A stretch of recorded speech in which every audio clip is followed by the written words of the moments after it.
this is your opportunity to do a very big mitzvah, okay? There's two Jews that left Rabbinic Judaism here, okay? One became a Christian, one became a Torah only. I know you don't use the term Karaite. But, according to Maimonides, we are both basically cut off from the Jewish people until such time as you guys can convince us to come back. So this is your opportunity to do a very big mitzvah and convince us that the Judaism of Orthodoxy, Jewish Orthodoxy today, whether it's even traditional forms of that, because I place Reform Judaism in the same category, it's Rabbinic Judaism. Any of you can come up and try to convince us that that is the correct way to fulfill the rules, laws, and ideas of the Bible. Now, just a little background, I'm going to turn it over now to my guest Israel to explain a little bit about his background and ideas. Very briefly, just so you can understand the position that he's coming from. Obviously, I'm a Christian, and he's going to talk a little bit about his background just quickly to give you guys the rundown. Of course. Well, I do come from the Jewish background, and I haven't crossed that bridge from Jewish to Christian. I do find myself somewhere in the middle, and it's almost remarkable that I have a lot more in common with Christians than with Orthodox Jews. I think that says a lot, which is why I align myself more with Christians than with Orthodox Jews. Although I'm not Christian, I'm actually in the process of reading the New Testament. I just finished the book of John, and I see statements about how significant Jesus is from the Christian mindset. I know this is not a Christian debate. I don't necessarily see him saying that he is God. I would say what I just read in John 20:17. He says, I ascend unto my Father and your Father, and to my God and your God.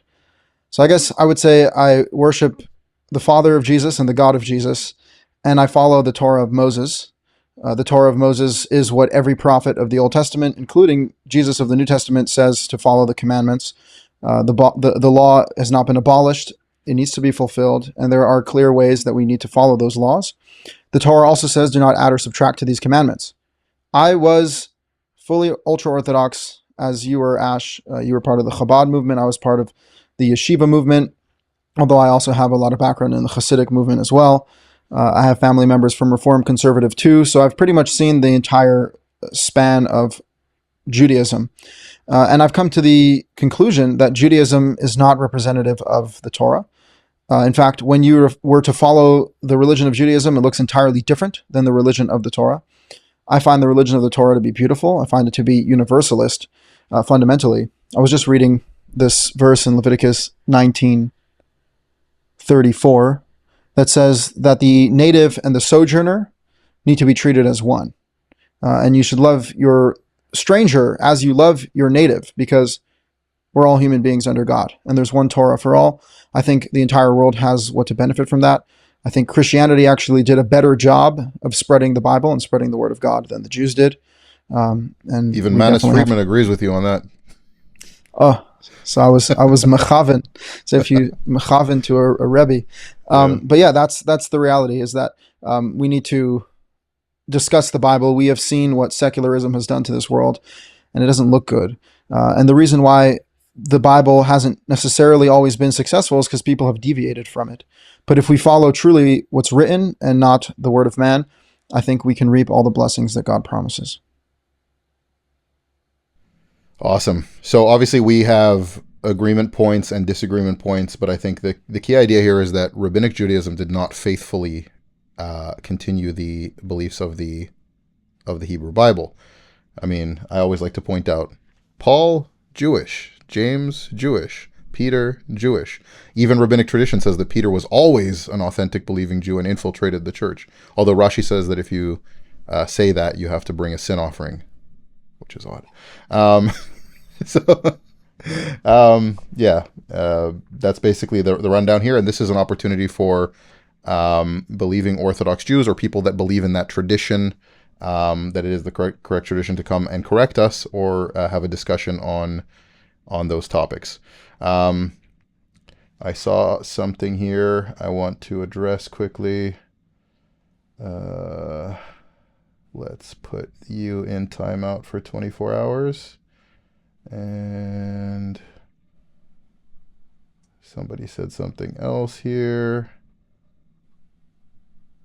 Did one of my mods already get the blasphemer? Yeah, well, I have very few lines as far as like I let people say all kinds of things. Freedom of speech. Yeah, I have freedom of speech until you start saying certain things that I saw here. So we'll just leave it at that. All right, so I'm going to post a link. Let me get the link. I'm going to post it and pin it. This is for people that come from a Jewish background tradition who believe that the rabbinic system is the correct fulfillment of the Hebrew Bible, to come and join and correct us.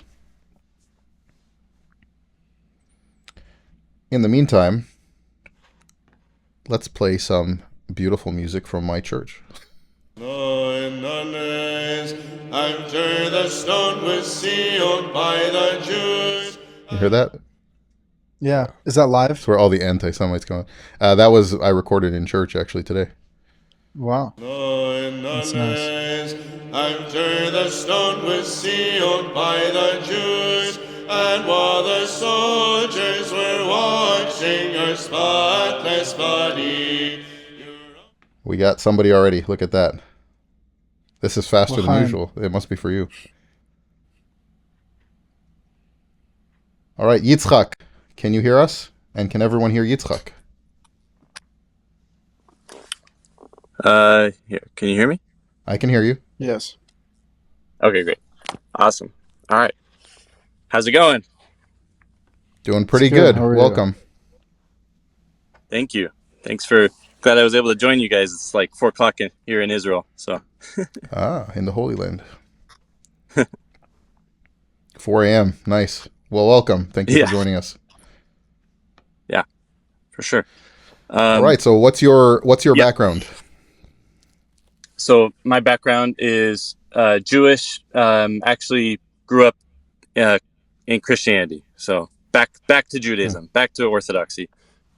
So are you a convert or a Baal Tshuva? I'm Baal Tshuva. Okay. All right. So what's your question or argument? Yeah. Okay. So, I mean, there's a lot of directions we could go. I guess just to set the tone. I think we can all agree that that we're in exile, we're in galut, and that the main cause of galut is sinat chinam. And so I just want to set the tone that like this is all out of avat chinam. This is out of love, out of love for you guys, love for Hashem, that I'm even having this conversation with you. So anyways, I just want to set that tone of like we may disagree on big things, but this is all in love. So anyways, Absolutely. Thank you. so yeah, I think it's a little perplexing that that how kind of this was started. Like, well, just first of all, that like you mentioned that Israel, you mentioned that you were like felt like you're a little more closer to Christianity, but I just think it's kind of hilarious that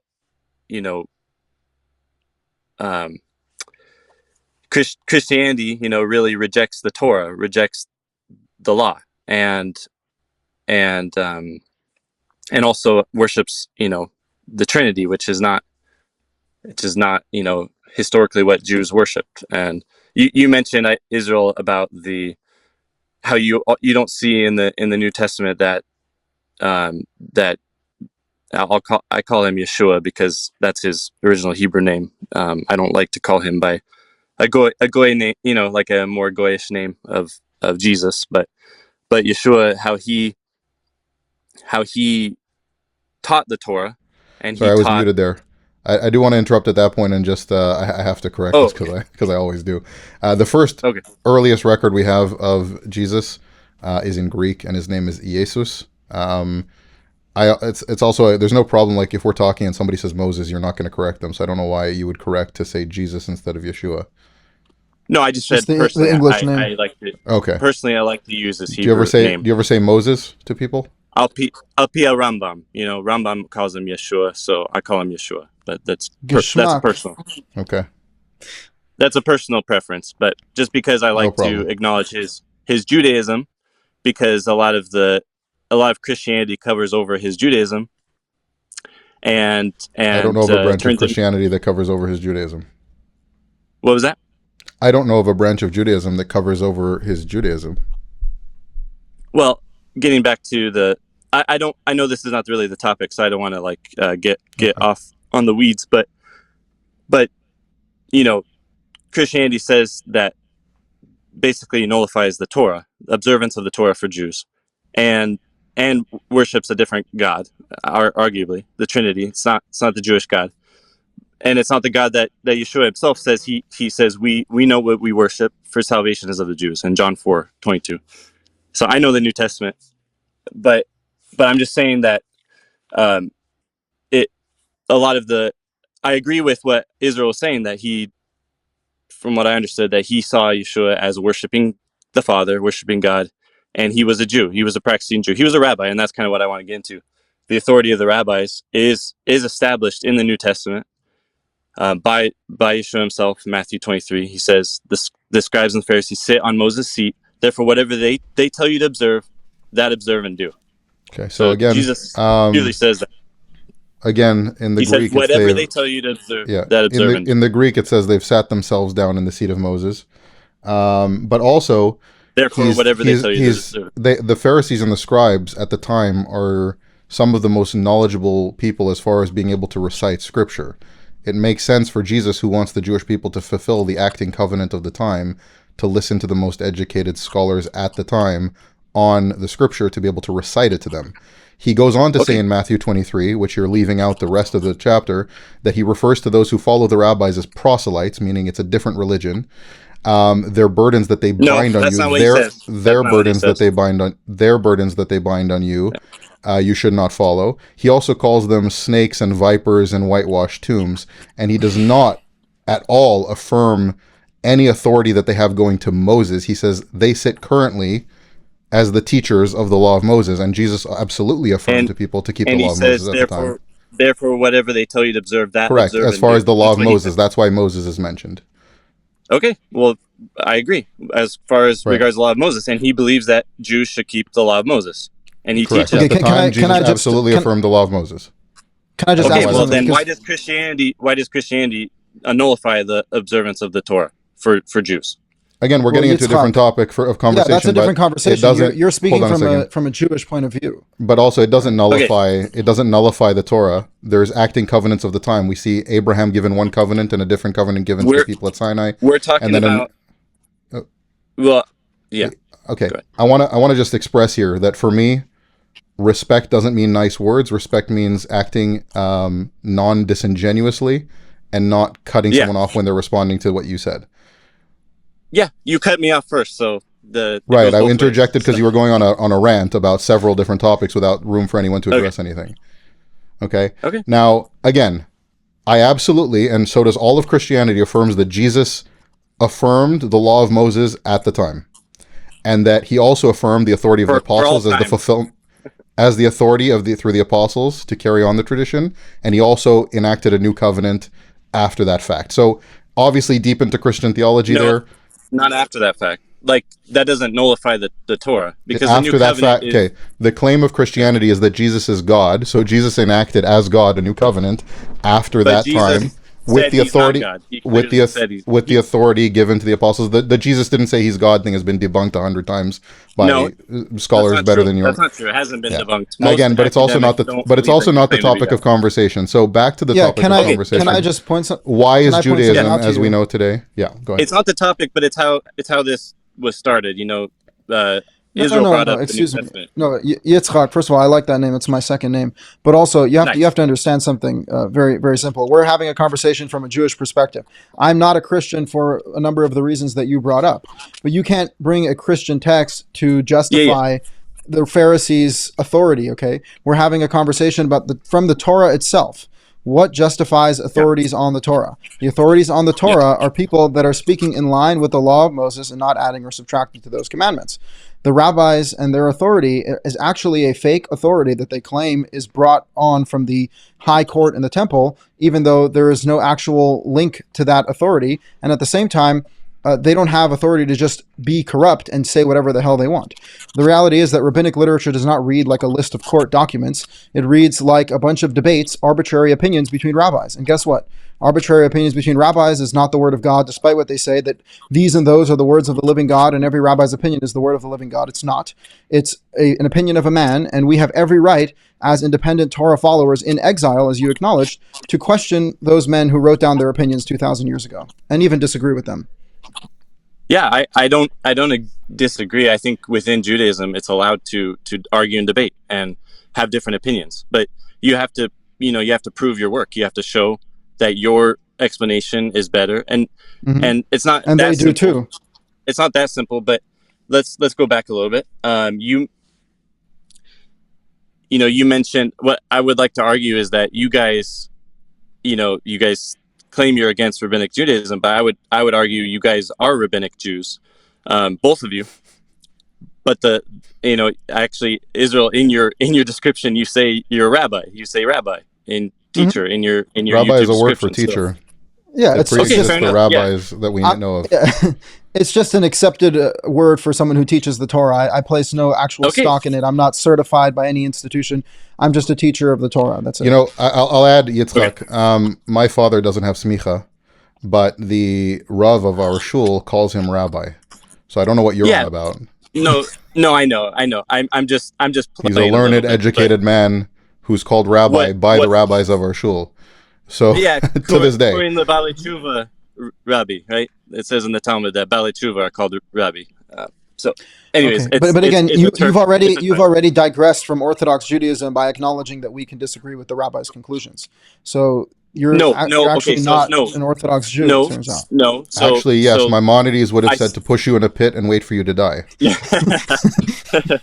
That's what Maimonides says about your opinion that you just stated. If you deny the absolute divinely inspired authority of the rabbis and the Torah Shabbal Peh, you didn't listen to me because I said it's not exactly that simple. But what I didn't finish my point. But what I was saying is that you mentioned, so what I would claim is that you guys are acting as your own rabbis. I'm not acting as my own rabbi. As a Christian, you're placing the authority in, which I think you are leaning Catholic right now, but you're placing the rabbinic authority what's wrong with being your own rabbi? What's wrong with being your own rabbi? The Torah says to read it and discuss it and teach it to your children. No, I didn't say it's wrong. Read it, discuss it, and teach it to your children. Yeah, I said it's wrong for individual human beings 2,000 years ago to codify their opinions as binding law for the entire Jewish nation, claiming that it's the revelation from Sinai when it's clearly not. So in the beginning, you guys said that you're going against rabbinic Judaism, but I'm just saying. I was just kind of saying. Well, rabbinic Judaism says rabbinic Judaism. No, we are discussing the Torah and the Bible as we are actually told to do. What they do is they say that our authority is binding law of God. You can read Eruvin 22b, I believe, says whoever goes against the words of the rabbis is deserving of death. I'm not saying whoever doesn't listen to my interpretation is deserving of death. I'm saying I have a right to an interpretation, and very often I can deduct through logic and reasoning and textual references that my interpretations are far better than the clown interpretations of the rabbis. Well, let me just take it back. Hold on a second. I wanna cut this point for a second, okay? And I want to say, Ezekiel, you're in the green room, so we can't hear you, but you're there waiting because we're in the middle. But if you wait, I'll pull you up when we're done with Yitzchak, and then you can come up. But if you keep going in and out, I'm just going to ban you because it's distracting. So I just wanted to. I've listened. No, we're taking this to a conversation that has nothing to do with the topic even. I want to take it back to Jewish, Torah. What the Torah says about the authority of the rabbis. Hold on a second. Jewish Orthodoxy has certain binding aspects that you must adhere to be considered part of the Jewish community, okay? There are certain universals, even from Reform rabbi women who perform mitzitza in some capacity with a tube during a circumcision. because it's a binding rabbinic ordinance. So we know that there are established norms in Jewish Orthodoxy today, and we're saying that far even before that, Judaism became corrupted, completely different from what Scripture says about what the Jewish people should be following. Okay, so my question is this: why should I, as somebody who has found Christianity, or Israel as somebody who is his own authority on the Bible, why should we follow the rabbis? Now, I want to caveat here. Now, I'm going to say certain things about rabbis saying things in the Talmud. I don't believe that half of these were even said by those rabbis, because it's written down by, I think it's, Rav Ashi in the 5th century, or Rava. Sorry, it's Rava and Ravina, right? Are the compilers. So they're writing in the 6th century about what rabbis in the 1st century said. Some of it may be legitimate, some of it not. We do know that there are earlier things in the Mishnah that obviously are earlier. But, for example, they're citing Rabban Gamliel, who's 1st century, or just before the 1st century, talking about how he determines a woman's status of virginity for marital purposes. And his belief is that if you sit a young woman on a barrel of wine and smell her breath, this should indicate to you if she's a virgin or not. Okay? Now, explain to me, please, why I should take any opinions by that rabbi cited as legitimate in any capacity.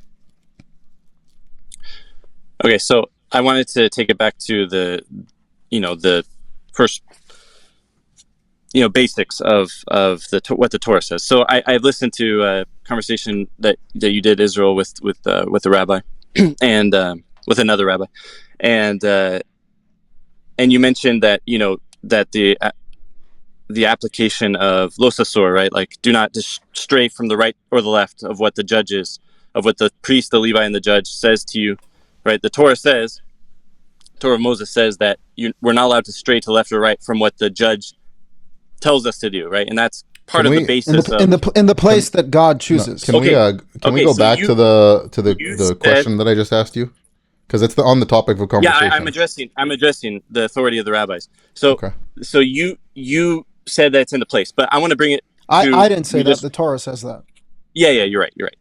There is that is part of that particular passage, but I want to actually look at the last parsha, which is Yitro, that we read. I have to interrupt. Do you follow the ordinance in Judaism that you should not engage with heretics unless you are well versed in the topic? That was set forth by, I think, Rav Idit in Masechet Sanhedrin. I think I'm well versed. So okay. Maybe did you this get authority from your rabbi? But like I said, did you get authority from your rabbi to do it? I didn't have time to ask, so guess it's the. I hope you don't get in trouble. Did you ask your rabbi if you're allowed to eat chicken for dinner tonight? Call of the moment. But anyways, so the in the last part, Yitro, Moses created a system of judges on the advice of his father-in-law. Judges of thousands, judges of hundreds, 50s, and 10s. So these are judges that are given authority, and this is not in Jerusalem, in the place that God sets His name. This is in the wilderness. This is after Yetziat Mitzrayim. So your logic that only judges can only have authority inside the land of Israel, or only in Jerusalem in the Sanhedrin, that doesn't apply clearly in this case. And I'm not saying that we shouldn't have systems of governments and we shouldn't have court systems. However, there's a specific authority of Deuteronomy 17. No. There's a specific authority of Deuteronomy 17 that's actually punishable by death if you go against them. And they are considered to be a very severe court. What you're describing is communities actually forming themselves and having court systems. However, my main point is, first of all, that the Jewish community is not unified in any real way, in any meaningful way. And the reality is that governments and court systems can become corrupted. And what I'm pointing out to you is that the rabbis absolutely function as the leaders for the Jewish people. What I'm pointing out to you is that there is corruption in their leadership and that their interpretations and their judgments are flawed, and I can demonstrate that, and that we're actually not bound by their authority because, first of all, their authority doesn't exist, and second of all, their authority has been corrupted. Wait. Well, you it sounded like you were affirming their authority and what the Torah says that they have. I was affirming the need for creating justice systems. Yeah, doesn't mean that just because I proclaim myself a judge, now I'm a good judge. So They're you say self-proclaimed leaders. you say you're a Karaite, right? So that means you accept the prophets. You accept the Nevi'im. Not if they contradict Moses, but yeah, I accept them. Okay, so what does that? So which prophets do you accept and which ones do you reject? The Navi. Tanakh. I accept them all as being very great people. I just don't think that their books and their authorities can contradict Moses. And that's a standard that the Torah sets in place. And if a prophet comes to you and tells you to worship other gods, change the law, you should not listen to him. Right. Okay. So I don't expect to convince you. I mean, you guys are pretty set in your position. So, but I would just say that you guys. Okay. So I'll go back. So let's on the same topic of authority though, because which is that. But I'll go back to what you're saying is hold that. On a sec. Hold on a second. Yeshua said to the in Matthew 23. Hold on a second. Can I just finish this thought and then I'll Sure. be done? I don't. Okay. Matthew 23 says, Yeshua says that, whatever they describes the Pharisees sin, Moses seat. Paul said he was a Pharisee in Acts 23 at the end of his life. So whatever they tell you to observe, that observe. Do. You said that they had the most knowledge Which of Pharisees? How to interpret. Huh? Which Pharisees? Paul was brought under Rabban Gamliel, so Okay. that's what he Does says. Does that mean all Pharisees forever have authority? Yeah, I think so, because he said that he affirmed what the Torah says, that there's a system of judges, which Israel affirmed too, that Israel has a system of judges that is established by the Torah itself. Hold on a second, if I say Donald Trump is president, does that mean he's president forever? Just because I said those words? Donald Trump is president. If he makes an executive order, unless it's overruled by the Supreme Court, you have to abide by his executive order. Trump has a term. Does that mean that any statement that Donald Trump makes for the next 50 years is binding on anyone? No, Trump has a term limit, but the judges don't have a term limit as far as the system, the Masorah. Who's determining the system that you're coming up with? They say that about their own authority. That's the convenient part, right? They say about their own authority. You say that about your own authority. So No, I'm not saying anything about my authority. I'm not saying anything about my authority. Yeah, you do. You say that you have the authority to decide what the Torah says. And you I have the authority to read the Torah. No. I have the authority to read the Torah and understand it. Okay? But they don't have the authority to enforce the law on me unless someone disagrees with you, Israel? What happens when the community disagrees with you? We have a conversation. Okay, but what happens when there needs to be legislation, when there has to be adjudication of a law? We have to figure that out.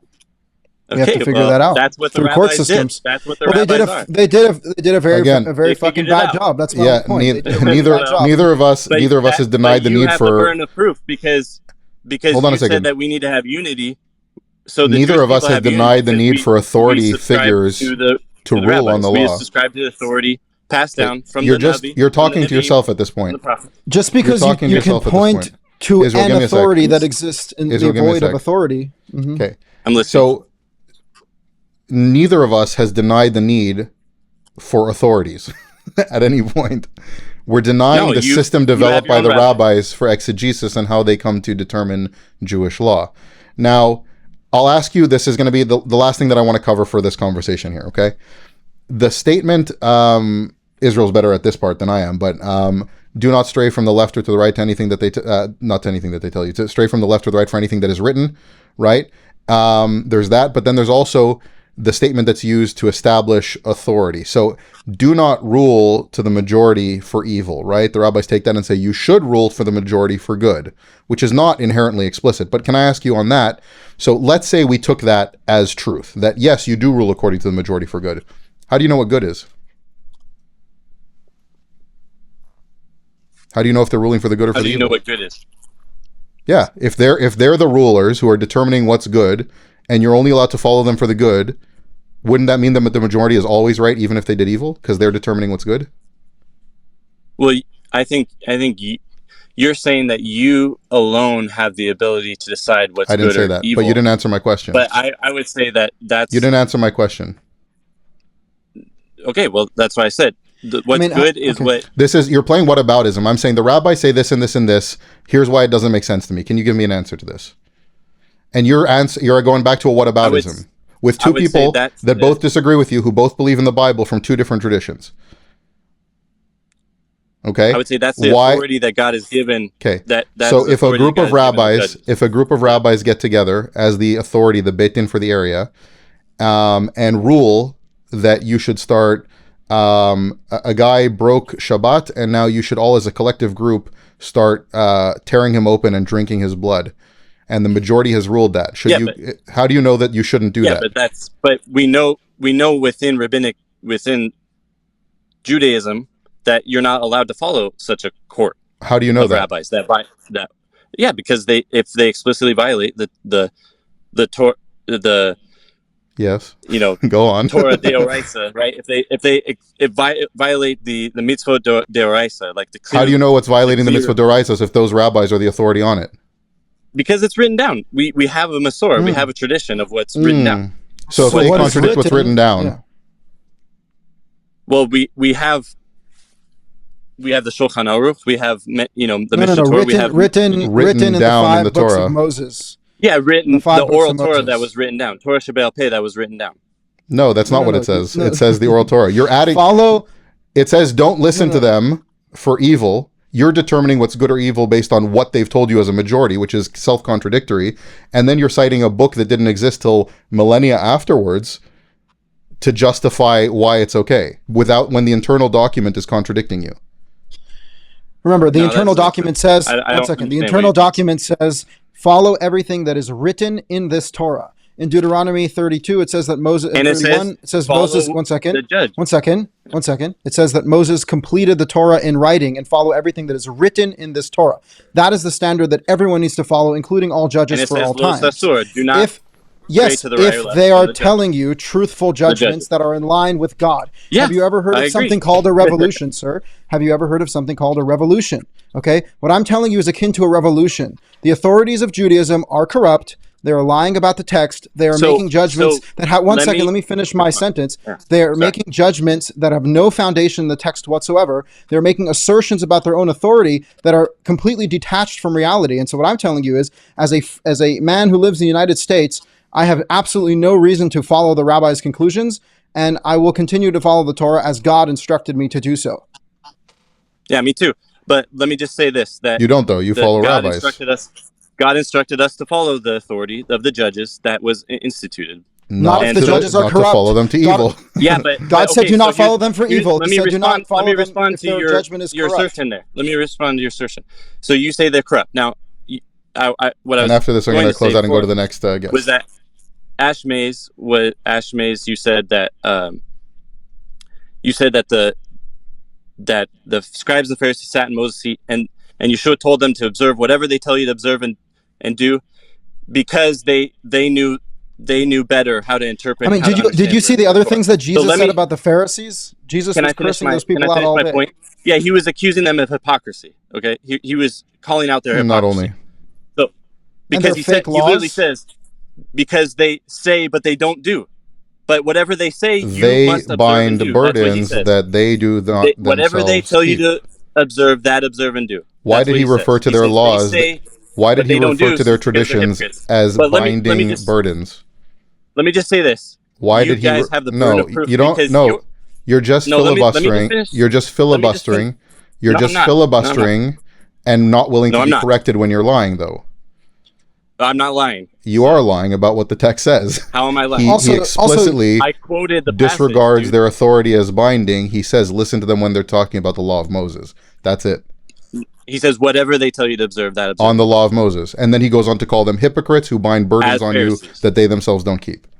But again, you're a Pharisees. Jew who But let left me- Christianity, let me- so it's very rich for you let to me bring just- arguments from Christian texts. We're having a conversation from the Torah internally, You- and the reality is Okay. that you cannot. But Like let you, me by the just- way, you know, one second, you never had an answer to Ash's point. What if they said to drink people's blood who break Shabbat, and they said it's written down in our oral Torah, so it's fine because it's written down in our oral Torah. Now you have to follow them? No, the reality is that the written Torah is the standard for all time, and whoever deviates from that to the right or the left, whoever adds or subtracts, is clearly not following the Torah. Yes, there are cases that come up. There is case law. And if, God willing, there is a unified people of Israel, there will be court systems that adjudicate law in accordance with the Torah's law, not in accordance with their own made-up nonsense where they could add thousands of laws to the Torah and pretend that they're actually representing the Torah. They contradict the Torah on a constant basis, and they make things up. And that is clearly not the authority that the Torah is referring to. And again, right now, no one is actually under their authority unless you're part of their community. So if you want to be part of Rabbinic Judaism, you can convert to be Rabbinic Jew. If you're already circumcised, they'll make sure to poke you again, give your pee-pee a nice little poke so they can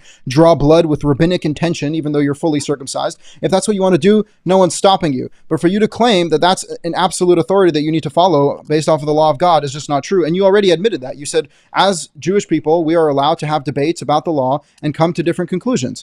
So you already went against the rabbi's authority for saying that.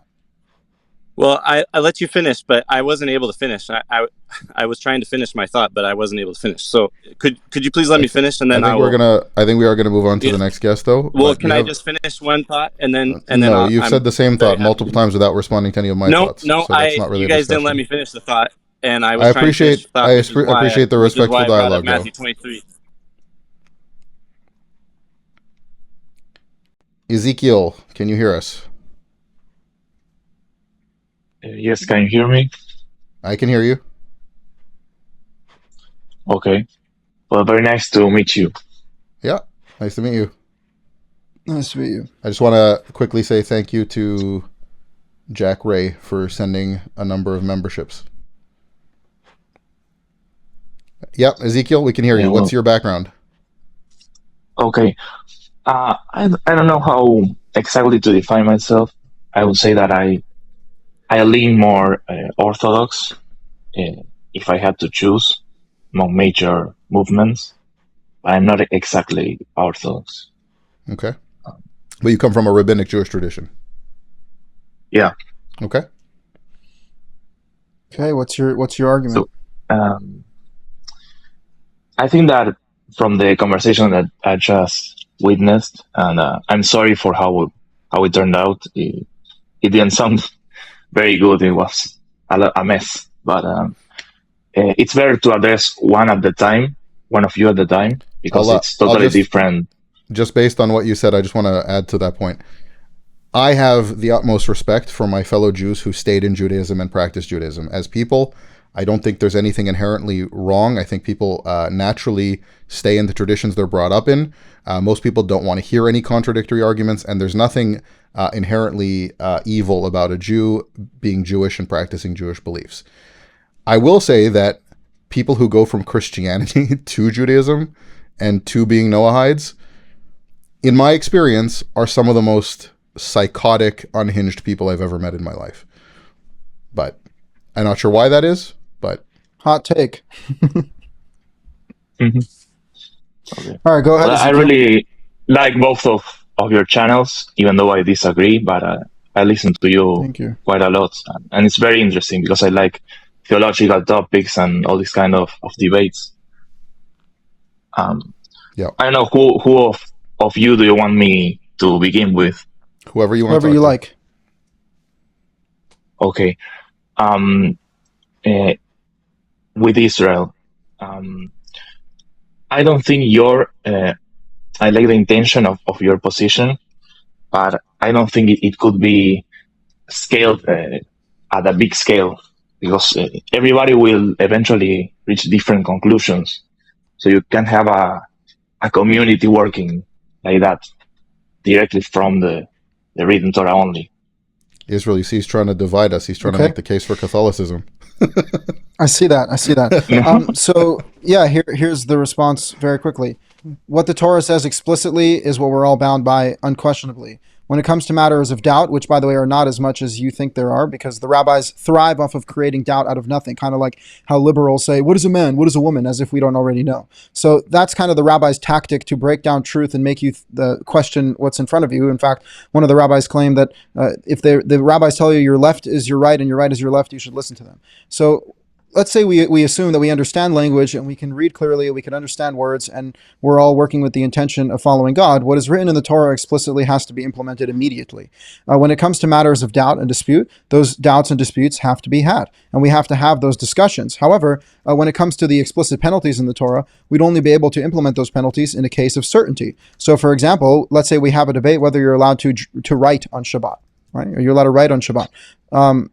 Well, that's not something the Torah talks about. That's not actual work, especially if you're not, let's say, writing for a column or for work. Then just because someone chooses not to write on Shabbat, or someone chooses to write on Shabbat, we're not going to put someone to death for a matter of doubt. However, if someone goes and openly breaks Shabbat and starts plowing his field, or opens his shop, or goes and lights a big fire in his front yard, then we can actually know that we punish him by the letter of the law, because he's openly and clearly breaking Shabbat. So in cases of doubt, there is gray area. And the problem is that people seem to struggle with gray area. Gray area is a natural part of life. It's a natural part of religion, especially in the time that we're in now, where there is no unified Israel, there is no Torah court, there is no prophecy and communication with God. We have to follow to the best of our conclusions. Okay, with the death penalty cases, do you agree with the idea of the two witnesses that have to be like perfectly not related and that's have all to rabbinic. That's all see it rabbinic independently? It's all rabbinic. Okay, so how should that women aren't kosher witnesses and all these things? Remember, you have to understand, not every opinion is created equal. Okay, we have the ability to boot out opinions if they have no connection to reality. So the reality is, we have to have these discussions and we have to clarify things. Okay, how would you define a witness in those cases? Who's in his right mind, or her right mind? One is enough. What is considered for death penalty, the right mind? Is one witness enough for the death penalty? No, the Torah says 2 or 3 witnesses. That's okay, explicit. Then you have a standard. That's not my standard. It's the Torah's standard. The Torah creates all these standards. Again, for most people don't understand that the Torah is extremely detailed and specific. It's only people that have a vested interest in confusing you that will tell you that the Torah is not understandable without them, thereby creating a need for them to come in and control you with their authority. But the Torah is actually very clear.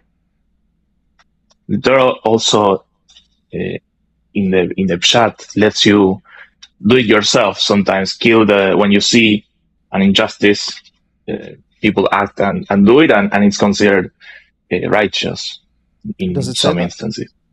Where? As far as I'm concerned, the Torah talks about having witnesses and having a court case, having judges and law enforcement. You know about Pinchas, what he does? Yes. Well, that was a very specific situation. And okay, but you could learn from that.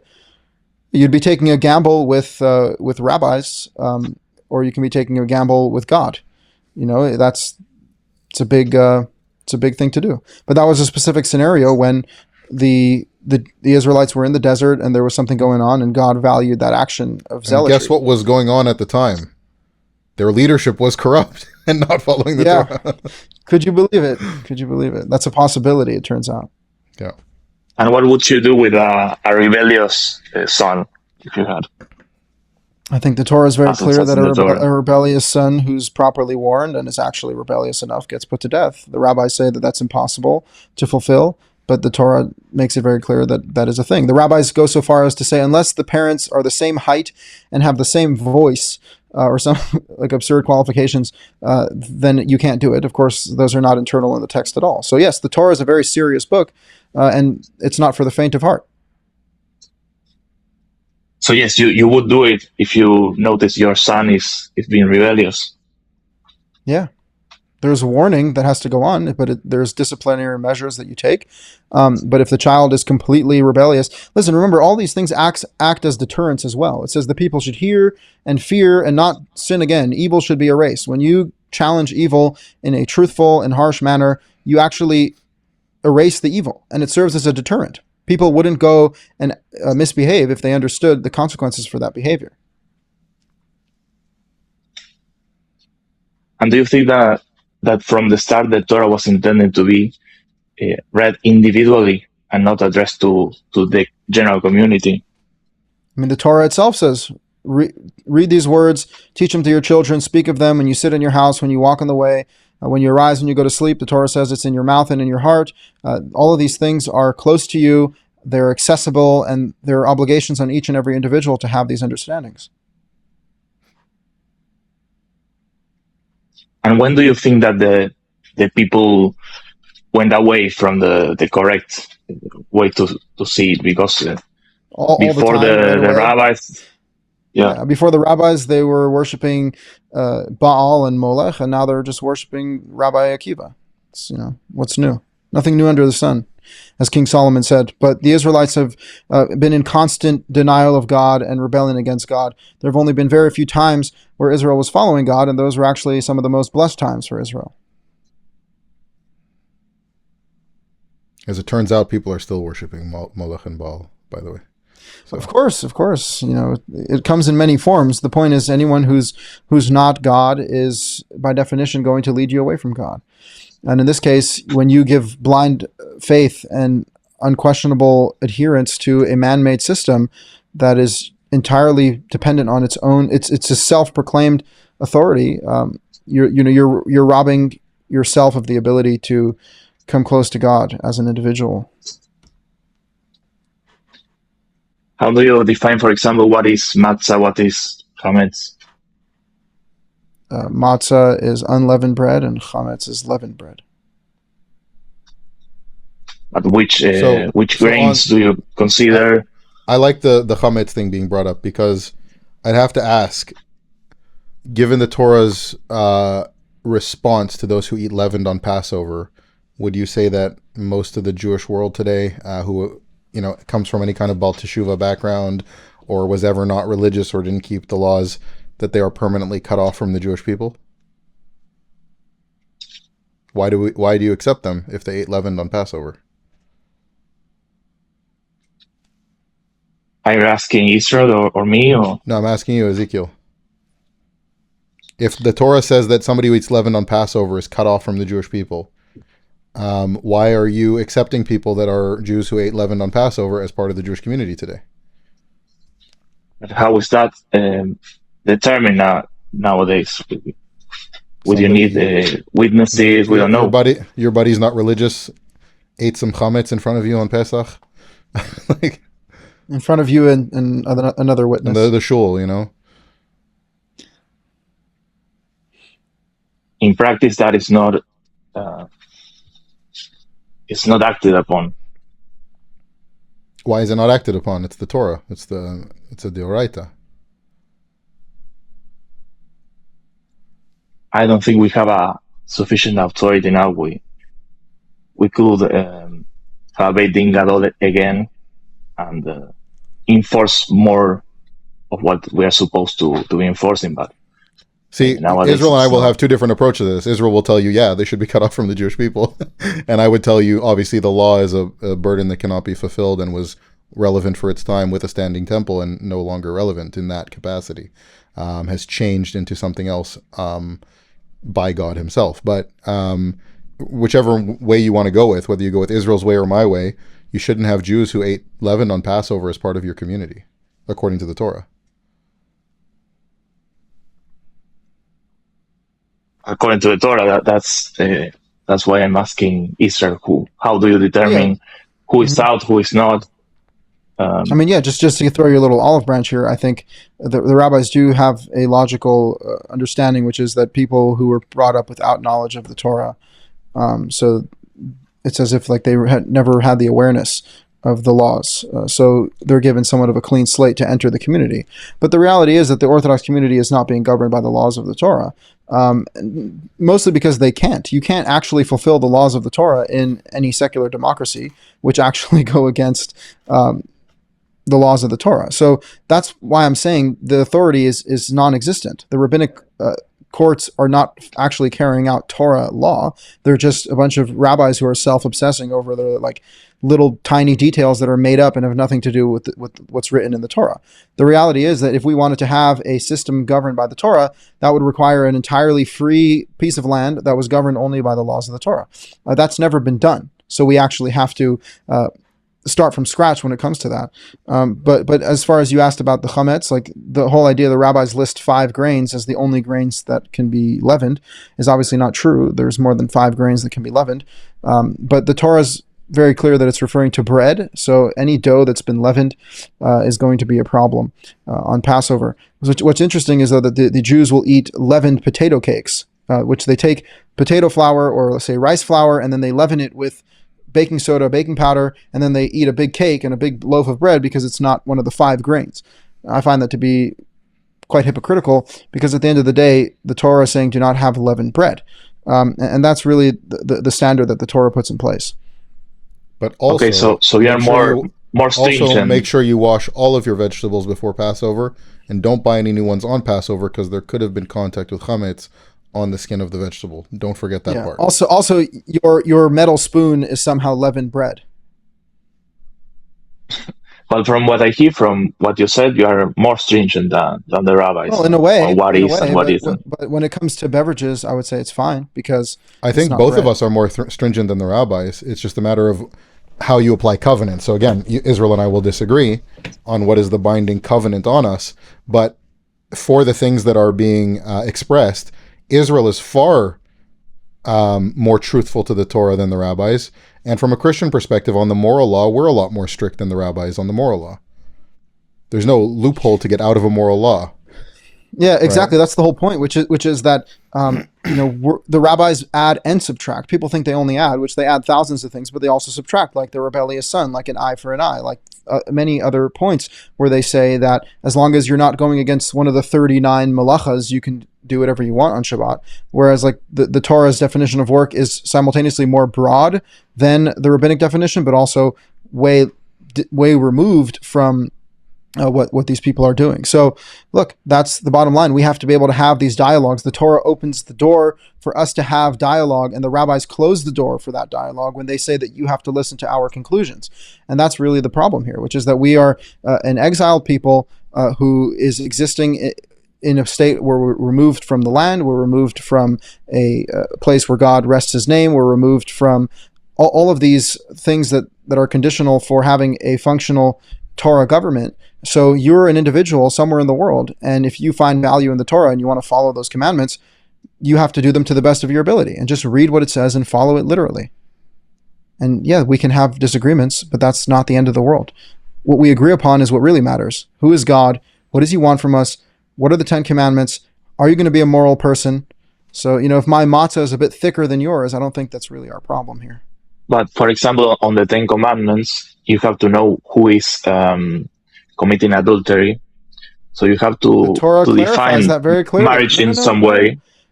No. Marriage is defined as the Torah by a man taking a wife as his wife, taking a woman. They proclaim themselves to be married. They say, we are married. She is my wife. They are now living under matrimony. They are husband and wife who proclaim themselves to be married. Everyone knows about it. They're living together as a functioning life. And the Torah defines adultery very clearly as a man sleeping with his fellow's wife.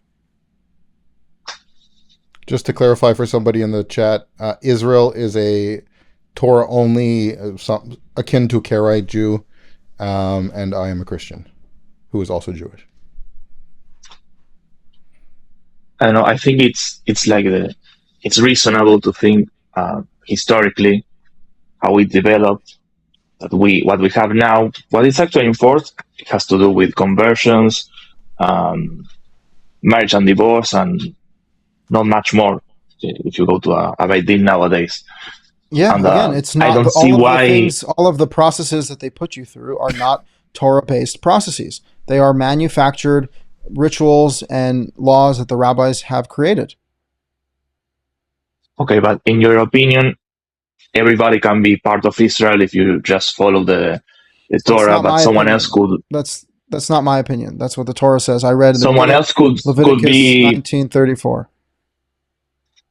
Someone could look at it the opposite way completely and say that only if you are a descendant of the original people. You can't. That's false. The Torah says multiple times over and over again. And if that's the criteria, you have a really big problem because you're giving so much ammunition to the anti-Semites on the who is a Jew question there.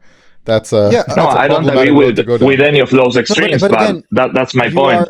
You have to have Sir, an agreement, a consensus. no. But you are saying that there are doubts that are actually not doubts, because the Torah explicitly says that non-native Israelites who live among Israel are part of the covenant and are under the law of the Torah and should be welcomed and loved and accepted as part of the nation. It couldn't be clearer in the Torah itself. So don't tell me that that's a doubt. To go through a rabbinic conversion process that is unbiblical. In fact, exactly. That puts a mitzvah derabanan superseding a deoraita, which by rabbinic standards itself is not allowed. And so it's a self-contradictory system when it comes to religious conversion in Judaism. Of course, they would claim that it's such a merit. You're so lucky to go through the rabbinic conversion process. But it's actually really just a Ethiopian Jewish community convert, even though they're one of the oldest traceable lineages of Jews in the world today. They had to go through rabbinic conversion in Israel. It's just a humiliation ritual. As I told you, they poke your penis again, even if you were already circumcised. Do you think that Moses wrote, including the part where he tells about his death? The last paragraph of the Torah? I don't think it matters. No, but what do you think? I don't know. It could have been him. It could have been someone else. It really doesn't matter. There's no laws there. It's just telling you what happened when he died. So you think all of the laws in the written Torah must come from Moses? God. Well, they don't come from Moses. They come from God to Moses, where Moses completes it in writing and says, do not add or subtract to these commandments. Because those are different things. Some people might read directly without a tradition, and they conclude that there are many writers of the different laws. Yeah, they are secular materialist scientists who also think that God doesn't exist. They also think that men can become women and women can become men. The same institutions of higher education say some of the most retarded things I've ever heard in my life. So I don't really care what people say. I read the Torah and it's a very clear, seamless narrative to me. I can see that it was one man who wrote it. I can see the clarity of the narrative. I can see it referencing back to itself. And I think the Torah is absolutely complete. And again, it always comes down to this, by the way, sir. When I talk to Orthodox Jews, they really just expose that they're closet atheists, because if we don't have the rabbi's authority, who says the Torah is from God at all? It's like, listen, what do you actually believe? Do you, like, the rabbis don't exist without the Torah. Do you understand that? Their entire authority is predicated on the Torah being true. So if you believe in the rabbis, you absolutely have to believe in the Torah. That comes first. Yeah, I agree. I'm just testing the limits. You can always test the limits. Remember, we live in a world where people question everything, and not always to their own benefit. The reality is, yeah, go ahead, Ash. You're muted, by the way. I'm like, why are you guys interrupting me on my own show? But it was because I was muted. Mm-hmm. See how polite I am. I didn't even get angry about it. Washed Mickey says, Karaite Jew kind of based, should become a Christian Jew. There's actually a long history of people that go to Karaite and then Christianity. It's kind of a trend. I was just reading about the Nicholas Dunnan guy. Yeah. He's the example there. Okay, so my point is that I think it's more reasonable to think that the text is primarily for a living community, addressed at a living community, not at any individual. Even when it was written, most people could not read, and you have to rely on some authority. And it naturally evolved the way until now. The details can be discussed. Many things are arbitrary. Many things are contradictory, but of what the rabbi said. Again, but why do you say that people didn't know the Torah if the Torah says, speak of these words when you sit in your house, when you walk on the way, when you lay down, and when you arise, and teach them diligently to your children, and the law is actually written on your mouth and in your heart, and it's accessible to you, and no one else needs to get it for you, not across the sea, not in the heavens, no one else needs to get it for you. This is accessible to you as an individual personally with God. So that's what the Torah says about itself. Yes, but we agree that most people committed idolatry and did all sorts of things they were not supposed to do. And that was their downfall, and that's not something that's vague in the Torah. The Torah is abundantly clear what constitutes idolatry. So again, if we followed the Torah as it was written, we would all be moral, righteous people who weren't murdering each other and weren't bowing down to stones and weren't being complete moral idiots and fucking our sisters and our mothers. We'd actually be civilized, holy people who were following God. It's not that hard. Yeah. And by the way, what he Okay, just so said that's sounds a little bit extreme to some people in the chat. You should know that there's huge rates of abortion among the Haredi community in Israel because of permission to have abortions due to incest. So that's one of the readily allowed Cover it up, reasons. huh? Yeah, that's one of the readily allowed reasons why you can be allowed to have an abortion in Israel. And unfortunately, it happens a lot, and a lot more in the Haredi community than in the secular Jewish community in Israel, which is telling. okay. So that's the idea. Yeah, That's my yeah. point. Yeah, I appreciate. I do your agree with tone. your intentions, and I'll just tell you that the I think Rabbi's that in a Judaism similar does way. not. Mhm. Good. And the Rabbi's Judaism does not protect you against doubt. It does not protect you against immorality. The only thing that protects you against immorality is the Torah and actually following what it's written. Again, when you claim that the rabbis create clarity, they do not create clarity. They have arguments whether you can open a bottle cap on Shabbat, whether you can carry your key in your pocket on Shabbat. This is not clarity. These are people that are having very niche, absurd arguments about the Torah, and they're very distant from the text itself. And they have a right to do that, freedom of speech, but we don't have an obligation to follow everything that they say. Well, my intuition is still that if everybody wants to revive what was supposed to be originally, that many people would not get to the same conclusions as you, and would be So you are very different. sacrificing truth for false uniformity? Is that what you're saying? No, That's what it No, sounds no. like you're saying. Sounds like you're saying that because it's too hard for us to read the Torah truthfully, we have to follow a fake authority where the rabbis wrote a Shulchan Aruch and decided these are the opinions of the rabbis of the Talmud you have to follow for all time. I mean, that's a I don't say that. very lame belief system.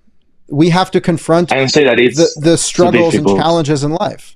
One of the challenges is creating societies where we can all agree. But I already gave you a very clear standard. What the Torah says explicitly, that's what we need to follow. And when it comes to matters of doubt and dispute, we have to adjudicate that law. We have to adjudicate that lawfully and honestly, without corruption, without making things up, and we have to leave room for gray area. And one of the things the Torah says is the hidden things are to God and the revealed things are to you and your children to perform everything that is written in this book of the Torah. That's Deuteronomy 29 or 28, depending on which print you read. Okay, so that is the Torah standard. If something's hidden and unknown, and that's for God, leave it to God, okay? You're not going to know what people are doing behind closed doors all the time. However, there are deterrents, capital punishment, and there are ways for us to come to understandings with one another. And God gives it to us because it's doable and it's accessible. And remember, in a perfect world, we actually have God communicating with us, like Moses in the desert. When they had doubts, they got to go straight to God. We don't have that because God has concealed his face. So if we start to better ourselves, maybe we'll have some help from God. I think it was intended to be a living system. That doesn't mean that we have to change everything or to change anything, but it has to be what is actually observed by the community. The community does not dictate truth, as Ash quoted very eloquently from Exodus chapter 23. Do not follow the majority for evil. Do not follow the majority to pervert the law. Okay? The majority does not dictate truth. If Noah followed the community, guess where we'd be? Nowhere. We'd all be drowned under a pile of water. Noah did not follow the community. He followed God and he was saved. That's your salvation. God, not man. Mm-hmm. I think we're gonna wrap it up here, Ezekiel. I do appreciate you coming on. Sorry, I did want to address your points, but sorry that took a bit too long. Maybe we can talk briefly. I'm going to do this again. You're more than welcome to come back. I think you have a lot of good questions, and I think these are things that people struggle with. I mean, it's not a super simple matter, right? If it was super simple, everyone would be following the same thing. I think there's confusion. I think different opinions and upbringings and attitudes have a huge part to play. It took me a long time, even after reading the New Testament and starting to kind of believe that the New Testament could be telling us the truthful story. It took me a very long time to become a Christian, because I had, layers and layers of filters on that I was viewing things through. So I'm not, again, I don't think that anyone is a fool or an idiot for following their tradition or their rabbis necessarily. It's a matter of How honest are you with yourself about what it is that you're following? I think that it's a fundamentally impossible position to hold when there's so much internal contradiction as to the nature of the authority, right? How you place Torah Sheba'al Peh versus Torah Shebichtav, D'Oraita versus D'Rabanan.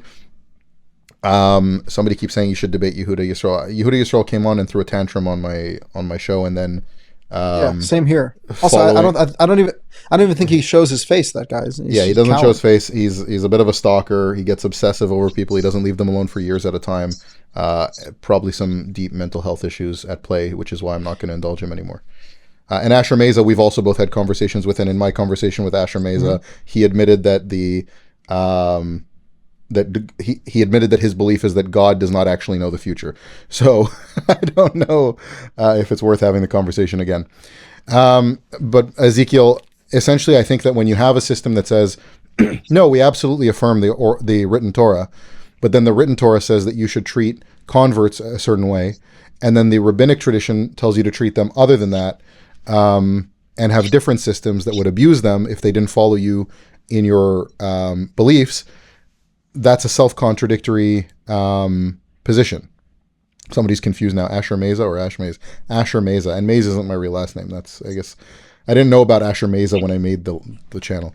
But I think there's a lot of internal contradictions that become incredibly problematic. And I think that the reason I'm sitting here with Israel and I disagree on covenantal theology and what the fulfillment of the Bible is and so on. But at the end of the day, I think he has a much more intellectually honest position. I think there are historical issues we could debate, and I'm sure that we'll get to that at some point in a friendly debate. Might get a little bit heated, but I think he's being more intellectually honest. He's saying, well, we have to follow the Torah, but the rabbis are obviously wrong, so I'm going to do my best. Right? I think that's a much more intellectually honest position to come from than, well, let's have consensus for the sake of consensus, even though it literally tells us to do insane things that have nothing to do with what the Bible has said. And in some cases, I'm saying literally insane. Right? Like, it's insane to take a glass tube and suck blood out of a child's circumcision wound. That's just psychotic. Yeah.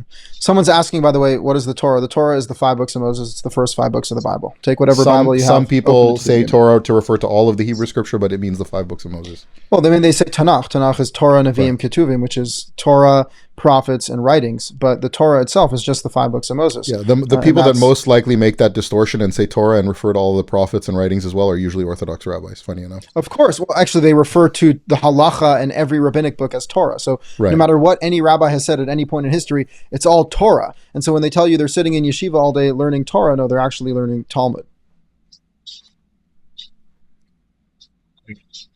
In your case, why do you believe that? I don't know if you want me to continue with. Yeah, we can go on for another minute if it's okay. Okay. When you read that Jesus fulfilled the law, supposedly, why do you interpret it as that it is finished and not that it is being followed correctly? I think that is the most straightforward reading. So I think that Jesus fulfilling the law gets confused a lot. It does not mean that the law did not apply or that he didn't affirm it during his lifetime before the crucifixion. The Torah had its purpose, just like God had certain relationships with Abraham that changed at Sinai, and then those relationships changed further at different times with different prophets. I think that the Torah was an important thing and continues to be an important thing to point us towards Jesus. If we believe the presupposition is that Jesus is not God, therefore, if he changes anything to do with the covenant, therefore it's false. But essentially, the claim is that Jesus is God. It doesn't necessarily work that way, which rabbis can't have trouble wrapping their head around since the first century. You have Emmanuel Shochet going on one of the most vile rants I've ever heard from a human being in my life.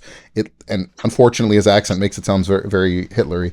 But talking about how Jesus rebuked the fig tree and Jesus rebuked all these people and he was such a nasty guy and nobody comes to the Father except through me. That's one of the worst things you can say. It's like, but the claim is that he's God. Have you read the Old Testament, the way that God talks? You'd have to presuppose, you can't use the way he talks to prove that he's not God. You'd have to use some other proof, right? It can't just be he doesn't say nice things. And it's just it's actually the rabbinic system towards Judaism that is completely circular, right? Israel again has a much more valid claim against Christianity, right? He doesn't accept any of the traditions at all of early Judaism, even that would point you to Christ, even from a Jewish perspective. So he doesn't even accept those. So it would be much more difficult for him, actually, than a rabbinic Jew in that sense. In other senses, maybe easier. But he has a more intellectually honest position. He's going, I'm denying all of Jewish tradition as authoritative in any capacity if it doesn't sound exactly like the Torah says. Whereas a rabbinic Jew actually has things that point to the same kinds of concepts found in Christianity about covenantal beliefs. We have another guest on. Do you want to follow up with that just for 1 minute, and then I'm going to get the next guest on? No, I have like a long list of questions, but I'll do another stream in the next couple of weeks. If you want to come on when I'm actually talking about Christianity specifically, I'd be happy to have you back on. It was a pleasure. Okay. God bless. All right. God bless, man. Thank you. You too. Before we pull up Ellie, for the person in the chat that said, because I'm Catholic, I'm not Christian, however that makes sense, little music for you. After the stone was sealed by the Jews, and while the soldiers were watching your spotless body, you rose a Savior on the third day, bestowing life to the world. Therefore, the heavenly powers cried out to you, O giver of life. Glory to your resurrection, O Christ. Glory to your kingdom. Glory to your economy. O you who alone are the lover of mankind. Hail, full of grace, Virgin and Mother of God.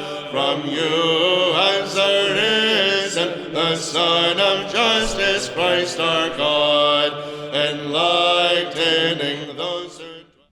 I mean, technically speaking, Messianic and Christian mean the same thing, and I'm Jewish, so technically, I guess you could call me a Messianic Jew, but as an identifier, not a Messianic Jew.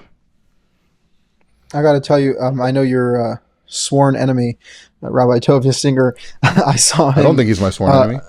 I'm kidding. He thinks you're his sworn enemy, but I saw him saying that same argument, like Jesus is so angry, and I just thought that was like this cheapest argument. First of all, I mean, it's like the one moment of anger, but I mean, righteous anger at the corrupted religious leadership and political leadership, and it's the most manipulative thing to do, to be like, look at you, you're angry, so you must be wrong. And he was in conversation with an atheist, of course, and they were just bonding over what a joke Jesus is. I just thought that was... Tovia Singer's favorite groups of disturbing. people are atheists and Muslims. Yeah. I'm going to find something here. Where is it? You know when you adjust a note and then it edits it back to the wrong place? Oh, man. There we go. Okay, because you said Tovia Singer's my enemy, I'm going to do this now, if you don't mind. Okay. In the name of the Father, Son, and Holy Spirit. Lord Jesus Christ, who commanded us to love our enemies and those who insult and injure us, and to pray for them and forgive them, who you yourself prayed for your enemies who crucified you. Grant us, we pray, the spirit of Christian meekness, that we may heartily forgive every insult and injury and be reconciled in our hearts with our enemies. Grant us to overcome the malevolence and offenses of the people with Christian gentleness and true neighborly love. We further beseech you, O Lord, grant our enemies peace and forgiveness of their sins, and do not allow them to leave this life without true faith and sincere conversion. Help us to repay evil with goodness and to remain safe from all temptations of the devil and from the perils that threaten us in the form of visible and invisible enemies, that we may give glory to you and your eternal Father and to your holy and all life-giving Spirit, now and always and forever and ever. Amen. Amen. Love your enemy. That's bold. That's bold. I don't consider Tovia Singer an enemy. I think that if I'm being honest here, we're going to bring somebody else up in just 1 second. I think that Tovia Singer intentionally twists and distorts things. I think he knowingly does that. It's my opinion. But at the end of the day, whatever reason, for that he has, that's his issue to deal with, him and God. I will counter things that he says that are incorrect or deceitful. But that's not the first time I've prayed for him, and it's not going to be the last. So, oh, Ellie just left. Where'd you go, Ellie? I was about to pull you up, literally. Ellie, if you're still watching, I'll give you one more minute to come back in.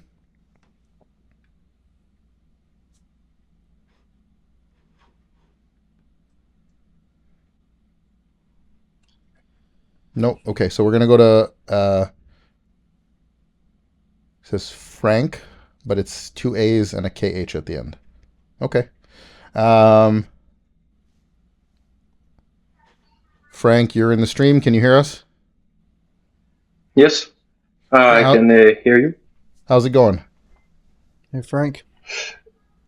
Hello, how are you? Good. It's the universal response now. When somebody says, how are you? You just say, how are you back? What's your background? What is your background? My background, it's a white wall. No, I don't mean what's behind you. I mean your upbringing and belief system. I can just told you my English is very bad because I'm French from Canada and I'm just not English. There's no Canada like French Canada. It's the best Canada in the land. Anyways. I don't. Ahead. It's okay. I don't know what is the basic discussion what you have, but is it that possible to I just put my my seed inside the conversation? Like just your ideas, like your thoughts on the matter? Yes, just yes. Okay. Where are you? Are you Jewish? I'm just man from God. I just I think that's a very just good response inside this world.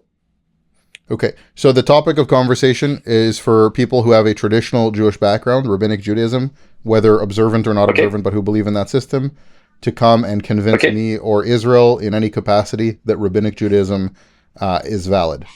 If you have a different conversation you'd like to have, I do these streams from time to time. I'm happy to bring you up to have a different conversation then. Yes, I don't have understand what all of what you have told. This is why I told you I just can put my seed and you can just kick me out or just speak about that. Yeah, maybe next time. Okay, next time. All right. What are your thoughts so far, Israel, while we're waiting for somebody else to come up? I mean, my thoughts are that I think the seed thing was very funny. No seed, please. No spilling seed on the live stream. Yeah, it's predictable for sure. These conversations are repetitive to a degree.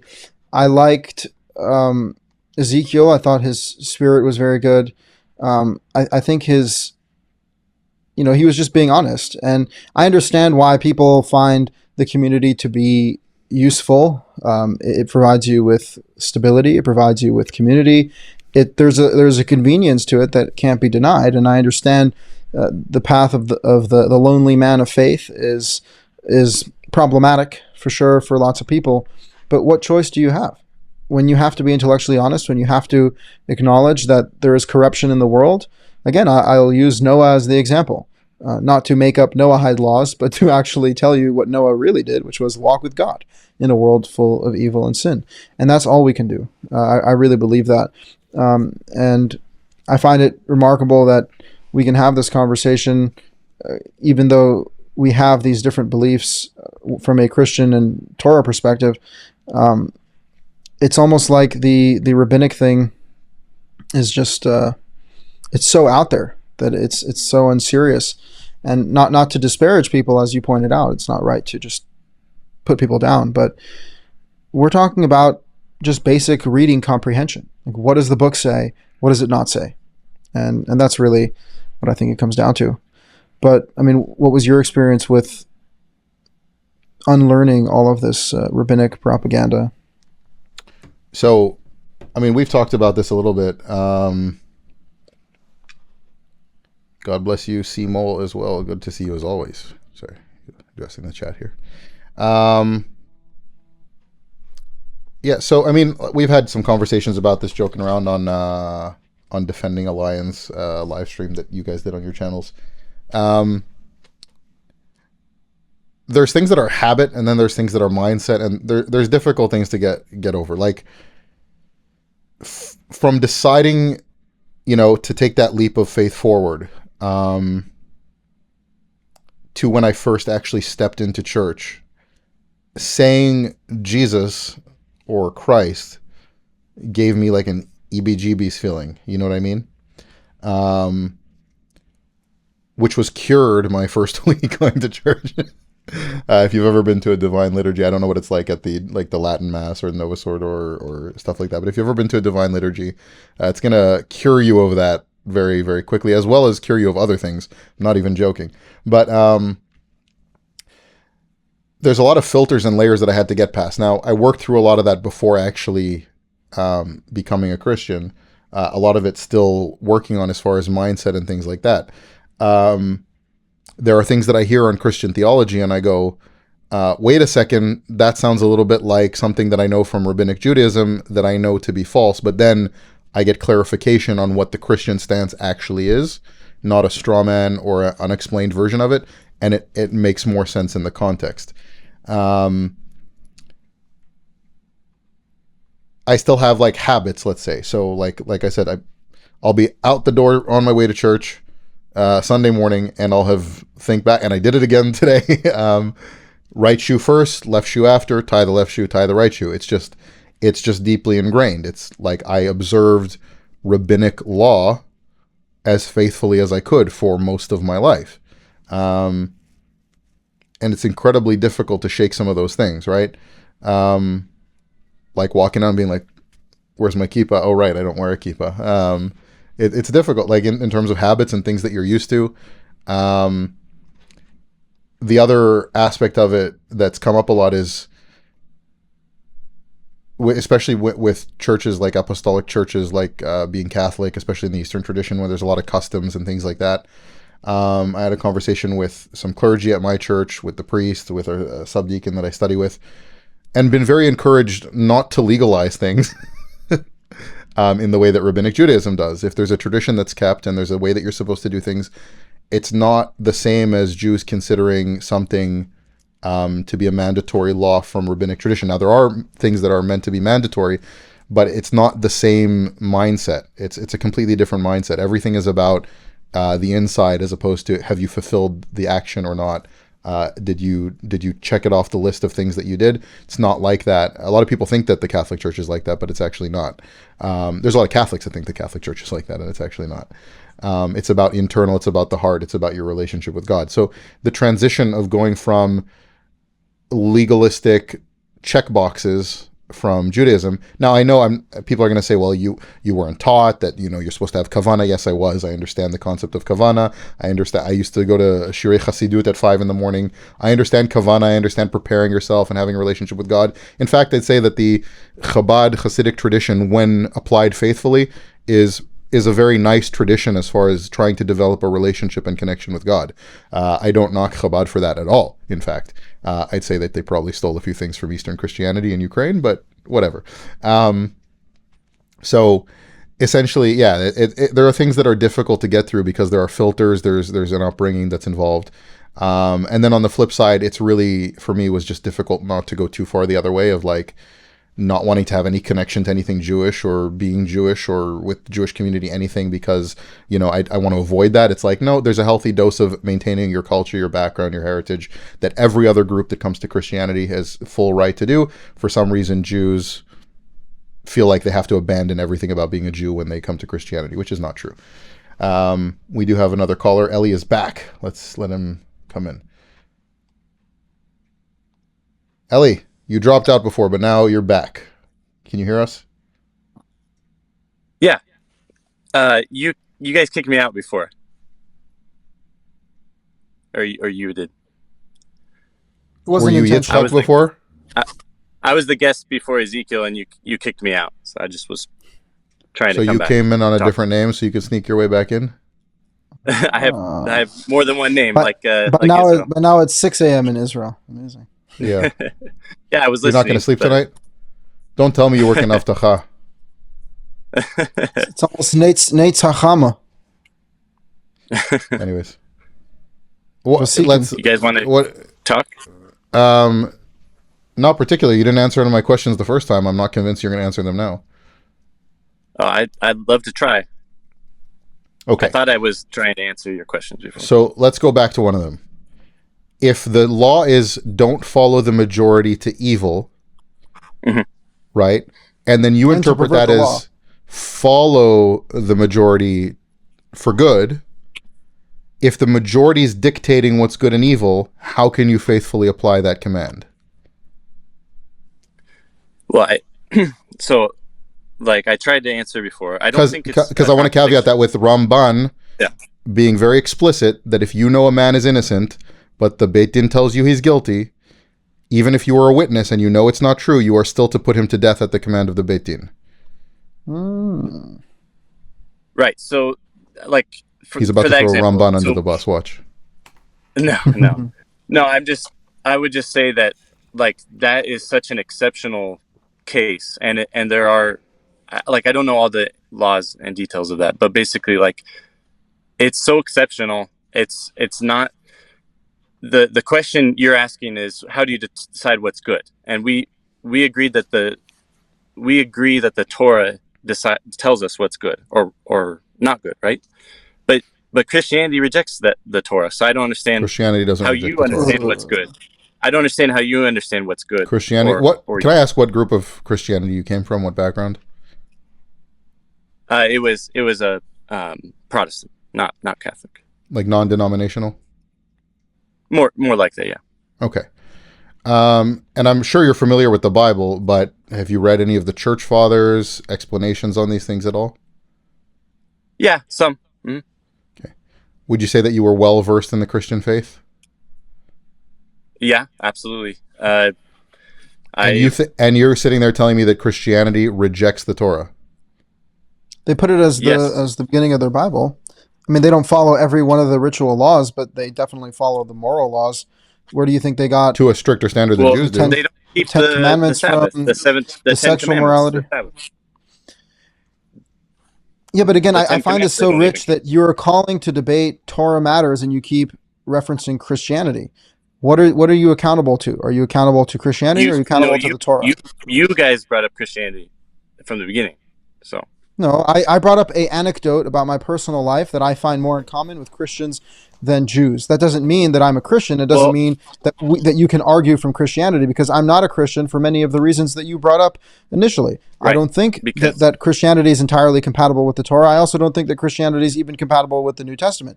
That's my own personal opinion. That's not what this conversation is about.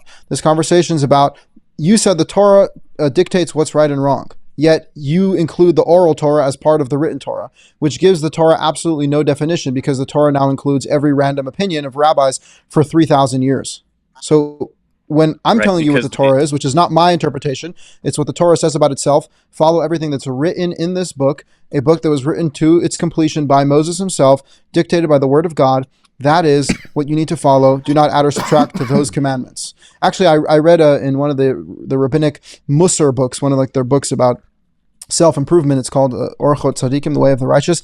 They say that do not add or subtract is referring to the written and oral Torah, which is just top tier nonsense. But yeah, that's kind of the point, which is that the oral Torah to you is the Torah, which makes no sense because the oral Torah is a conglomerate of subjective opinions of rabbis. Anyways, Well, I will address what I the tried point to say though when you before- say that Christians don't accept the Torah. God had a covenant with Abraham, and it included blessings for his children and those who come after him. But he didn't mention a law like he would give at Sinai, and that's new at Sinai. It's a new covenant with the Jewish people that he did not give to Abraham. I know rabbis disagree. Even But though it's not written it there. doesn't nullify the first covenant. It doesn't nullify the first covenant, but eventually afterwards, the stance of Christianity is that the new covenant in Jeremiah, God saying that the Sabbaths, the way that they're being done, are an abomination to him. And when Jesus comes as God, because you'd have to presuppose he's not God to make it false, it's a circular attack, circular reasoned attack. If Jesus is God and he's saying these things about how the Sabbath is fulfilled, how the law is fulfilled, by the way, strengthening aspects of the moral law to a degree that Judaism has no doesn't understand and doesn't get and doesn't follow, making it an internal thing more so, that you do have to have your heart in the right place, not just fulfilling actions. That's the stance of Christianity, not that the covenant is broken, not that the Torah is irrelevant. That's not the stance of Christianity. Well, he says in Matthew 5, he says that the heaven and earth will pass away, but my words will not pass away. The not one jot or tittle will pass away from the law until all is fulfilled. He says, whoever teaches to break the least of these commandments will be called least in the kingdom of heaven. So, right, but the law is fulfilled. The law is fulfilled in Christ as Sabbath, God, which is one of the 10 commandments. The seventh day is broken. You're missing the point, though. In Christianity, so is the point according to Christianity is that Jesus is God, who is forming his covenant through his apostles to be the ongoing covenant and binding covenant on Israel. Right? Yeah, but he never claims to be God, and he rejects that in many places. Yes, he does. Again, obviously debunked 100 times over by scholars greater than myself. I suggest you take it up with them and have that conversation with them. We can go into some passages if you want. The Father is greater than I. He says the Father is greater than I would suggest having that conversation with somebody who is more well-versed in it. Why do you call me good? No one is good but God. Yeah, I've heard the arguments. I don't find them compelling. I'm not necessarily great at articulating the standpoint on those, so I'm not going to go into that, but it's been debunked, and it's a foolish argument to make. It's been debunked 100 times over. No, that's not true. That's absolutely not true. Yitzhak Eli, let's just say I agree with you, which I happen to agree with you in this instance. I agree with you that the Sabbath is an eternal decree that we have to follow.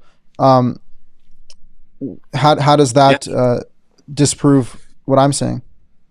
Well, you said it was ironic what I was saying, but I think it's ironic that you guys completely disagree with each other on keeping the Torah, as far as from a Christian versus no kidding, Karaite. So it's ironic that you guys disavow the authority of the rabbis when you guys completely don't agree on the Hold on a second.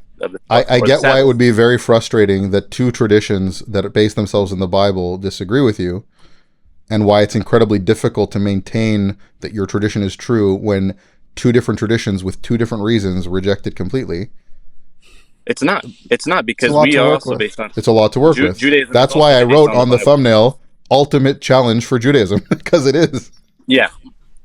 Well, I'm challenging your challenge because that's why it's the ultimate challenge, because even if I was wrong or even if Israel's wrong, it doesn't make Judaism, as we know it from the rabbis, correct. That's why it's the ultimate challenge. But I'm saying that congratulations, you figured it out. Judaism is more correct. It's based on the Bible, and I believe it follows the Bible more carefully, more convincingly, and it has. And Jews have kept the Bible consistently for generations without end, and there's an unbroken chain of Masorah and of rabbis smicha. Obviously smicha is not exactly. Who told you that, by the way? Well, the Rambam lays it out. The Rambam says that generations preceded him. History bears it out.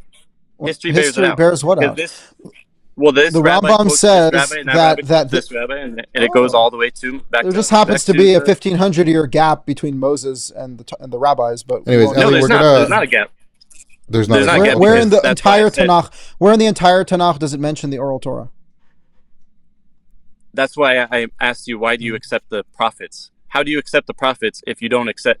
You say you don't accept anything other than Torah. Because the prophets don't change the law. Yeah, because the prophets don't change the law. Yeah, and the rabbis don't change the law either. They keep the law. Of course they do. Ellie, we have people waiting, and this is your second time coming on. They keep the law better, and they know better than you, I think. Where does the law say that if you're already circumcised, you have to get poked by the Rebbe in your pee-pee? Where does it say that? They are the experts. Where does the law say? Where does the law say that you covenant- have to suck a baby off at his circumcision? the Where does the covenant law say has that you to have be to put on your ratified with right blood. shoe first, and then your left shoe, and then you tie your left shoe and put on your Anyways, right shoe? Ellie, we'll see you But next time. those things are like you're focusing on the I'm focusing on the bullshit. Anyways, Oh, I'm sorry yeah. that there's so much Yeah, he's bullshit gone. to focus on. I do want to say, I'm going to read a couple super chats first, and then we have somebody waiting. May the Lord God and creator of heaven and earth bless us with ever-increasing wisdom and humility, that we might come to the truth and know him who is the source of all truth. Amen. Amen. And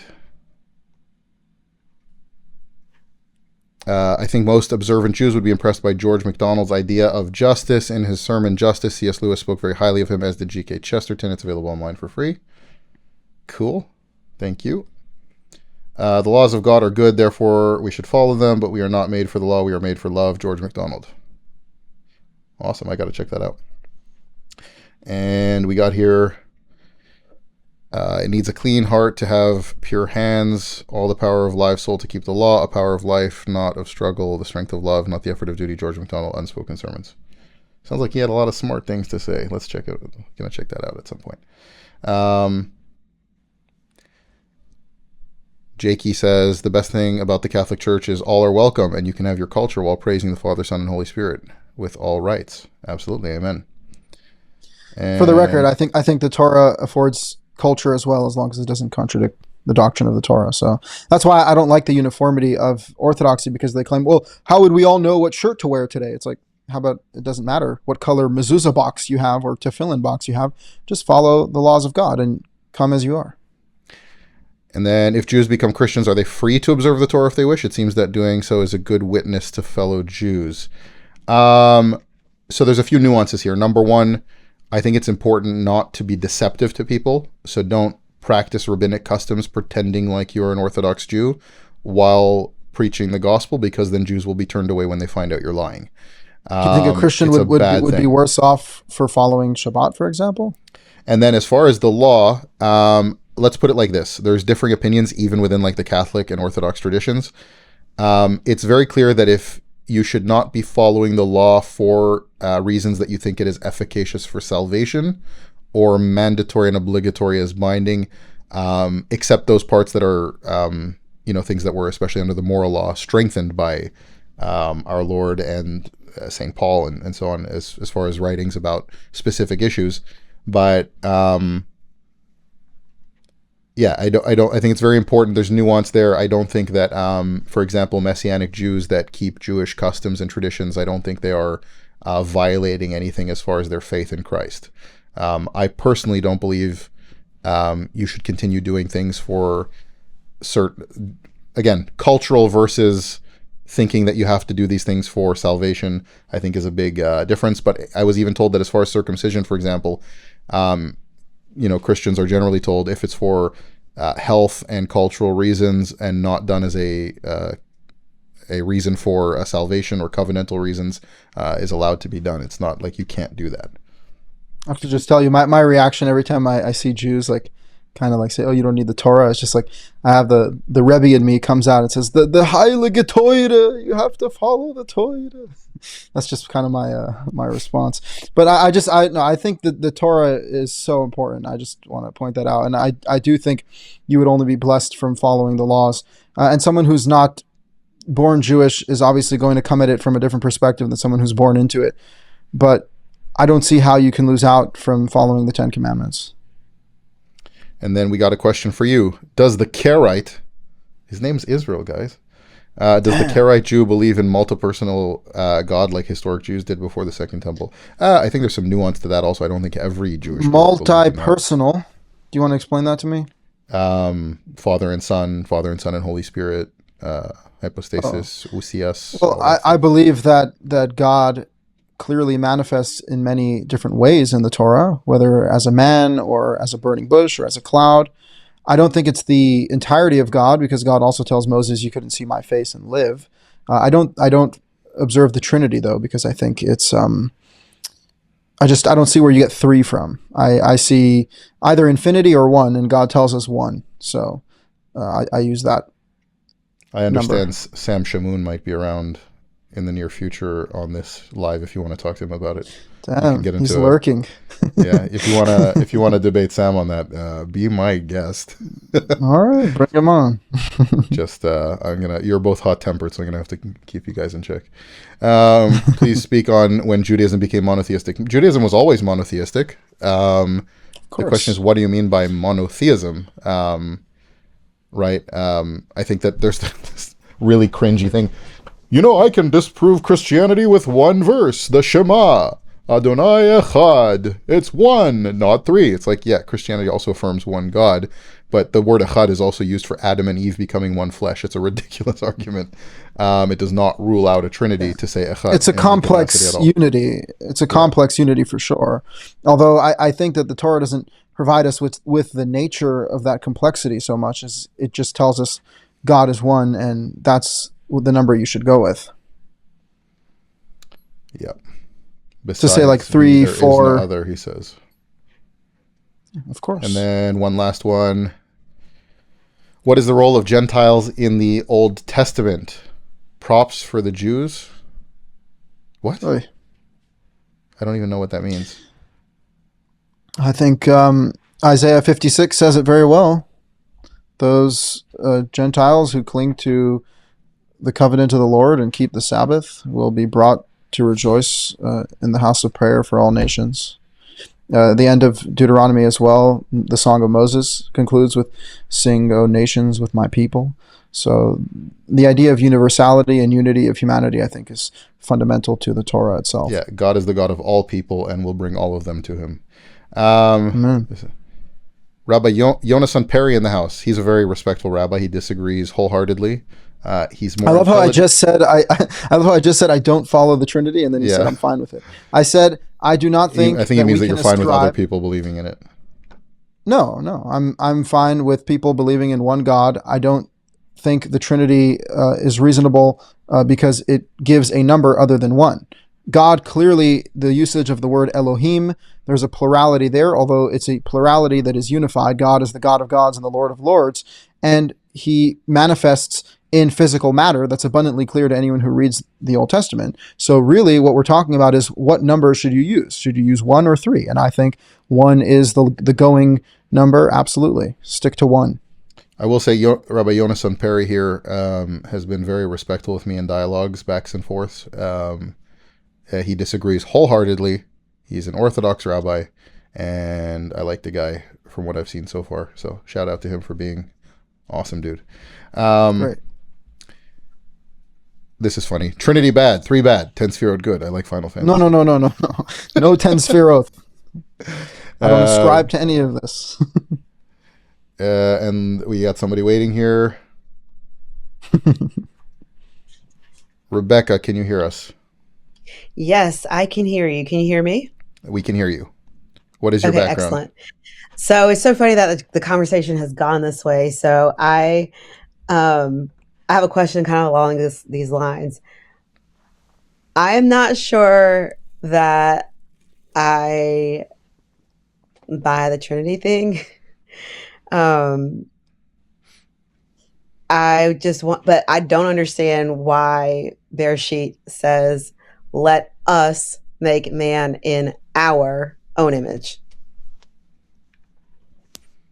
Yeah, like it's abundantly clear that God. I mean, yeah, you see that multiple times as well in the end when the end of chapter 3, I believe, when Adam and Eve eat from the apple. God says, "Behold, man has become one of us." So yes, there is a plurality in the divine realm. God is the God of legions. We see an account in Joshua where Joshua encounters the commander of God's army. So I think we'd be very reductionist as human beings to say that nothing exists in reality outside of planet Earth. So yeah, clearly God is referencing to a plurality within divinity, and we can say even we're created in the image of the gods. But an interesting way to look at the term other gods in the Torah, Elohim Acherim, can also mean the gods that come after. All right, Acher means other and also after. So if you look at it this way, that there are powers in existence, but they come after God himself. And God himself must come first. Yehovah is one. He's the God of gods, the Lord of lords. That's Deuteronomy 10:17 for you.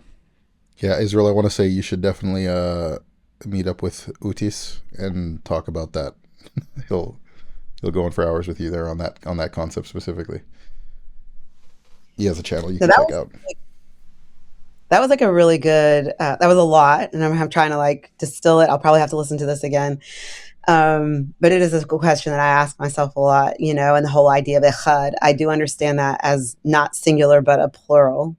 And I've also read the Brit Chadashah, and I think that I'd be hard pressed to find someone who fits a better description for what I've read of the prophets than him for Mashiach. So can I ask, are you coming from a background of traditional Judaism, Rabbinic Judaism, Orthodox, Reform, Conservative, or anything like that?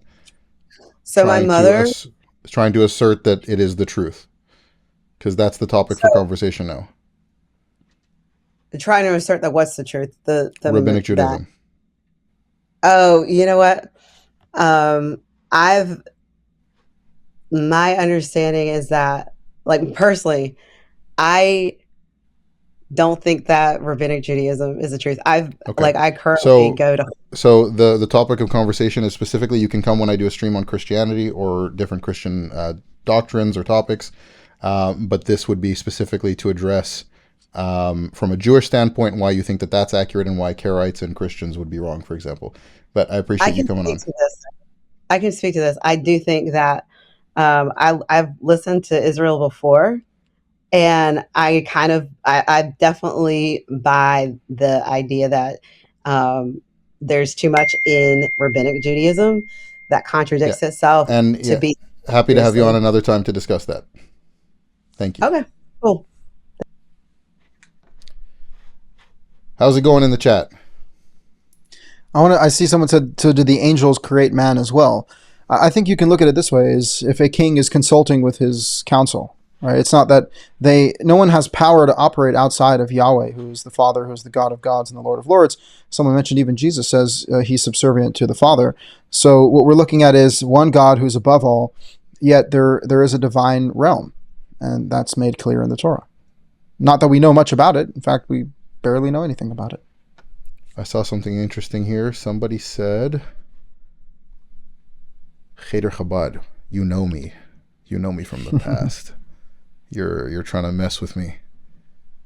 Oh man. So Ash, you were primed for messianism, huh? Yechi Adonenu, Melech HaMashiach. So you're just like, come on, if it's between Menachem Mendel Schneerson and Jesus Christ, obviously, Jesus Christ. So, don't forget to leave a pidyon nefesh in the grave. But yeah, at the end of the day, like, and maybe there's some. Actually, I think I'd be more inclined to dismiss Chabad first because it's kind of what I came out of and left. But at the end of the day, I actually do see quite a few parallels that Chabad people might not be aware of between Eastern Christian mysticism and Chabad mysticism, and considering that the youngest son of the Alter Rebbe converted to Catholicism, I think is pretty telling. But yeah, so funny story. We're gonna let one guy in, and we're not gonna put him in yet, but one of my sisters actually left, started in, I can't remember if it was the second year of high school, but 1 year of high school, she went to this new Chabad school and left within the first few days because the teacher, it wasn't explicit in this way, but was like, and the Rebbe, God, to almost to that degree. And she's like, yeah, I'm out. Sorry. And she is a devout yeshivish Jew today. I like that. Yeah, exactly. I grew up in a culture of yeshivish culture where they wouldn't eat Chabad meat because they said the Shor Habor Chabad brand of kosher meat, they said was made by idolaters, so we cannot have it. That's wacky. That's really wacky. Yeah. At least it's intellectually honest as far as like addressing Chabad being similar to Christianity, and that's in some senses. But Yeah, I mean, Lubavitch Shchita basically just, for the most part, is like the guy learned Hasidus for a lot of hours in the morning before he went to go kill chickens. Personally, I don't really care who kills my. I don't care if it's a goy or a Jew or whatever. Well, on that It's topic, just- somebody's asking, would you eat a cat? well, that's a question for No. you because my answer. I only eat kosher animals. Not for kosher reasons. I just wouldn't eat a cat. Like, why? I'm not need like a new kind of flu going around.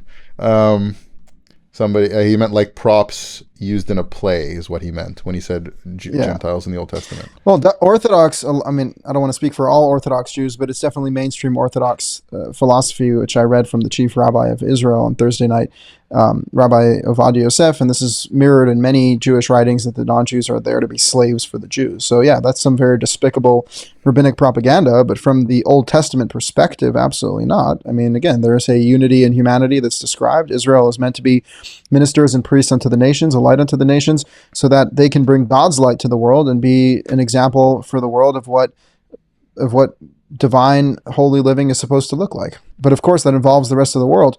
One of my favorite points to make is that when God wanted to destroy Israel in the desert, Moses appealed to God, saying, "Do not destroy them, because what are the other nations going to say?"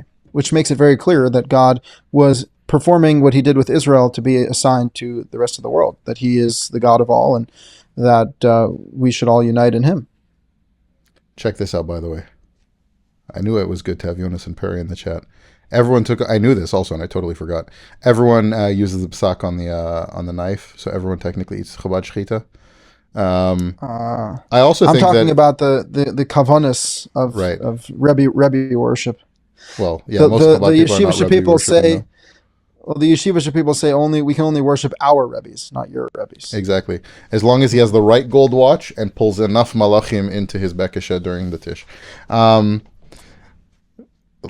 Like, for people in the chat who don't come from a Jewish background, like, some of this stuff is gibberish and like is wacky to you. Like, if I talk about a Rebbe showing off his gold watch and pulling malachim, like angels, into his bekesha, like into his jacket, like you don't understand. But if you've ever been to a tish, and by the way, if you like in various areas of like Me'asharim and what is it? Not Bells. It's Bells, right? The giant shul in what's that neighborhood? Yeah, bells. They have like the $1 million chandeliers that people. Yes, They're kind of it's like bells. Mormons. Like, you have to do a certain amount of charity and like gathering and stuff like that before you're allowed to like be fully in the community. It's like they have like all kinds of customs about that, but essentially, yeah, it's very rich when I see even people in the chat bashing Chabad. Like, I don't follow Chabad because I'm a Christian, but Chabad does all of your heavy lifting for you. It's hard to say what the Jewish world would look like today without Chabad. You got two people. Utis, you're going to wait for a little bit just because I have somebody else waiting as well. But Chabad does a lot of the heavy lifting for the Jewish world today.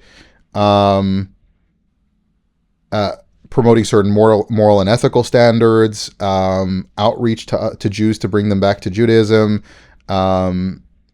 As you can see, like doctrines on which knife can be used for shechita, but in general, just promoting interfaith dialogue, reducing anti-Semitism. Like, Chabad does all of the heavy lifting for most of the Jewish world today.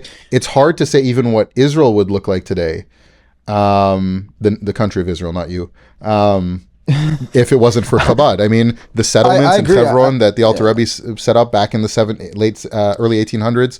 I the think work it's done- undeniable the actions of how much Chabad has done, of course.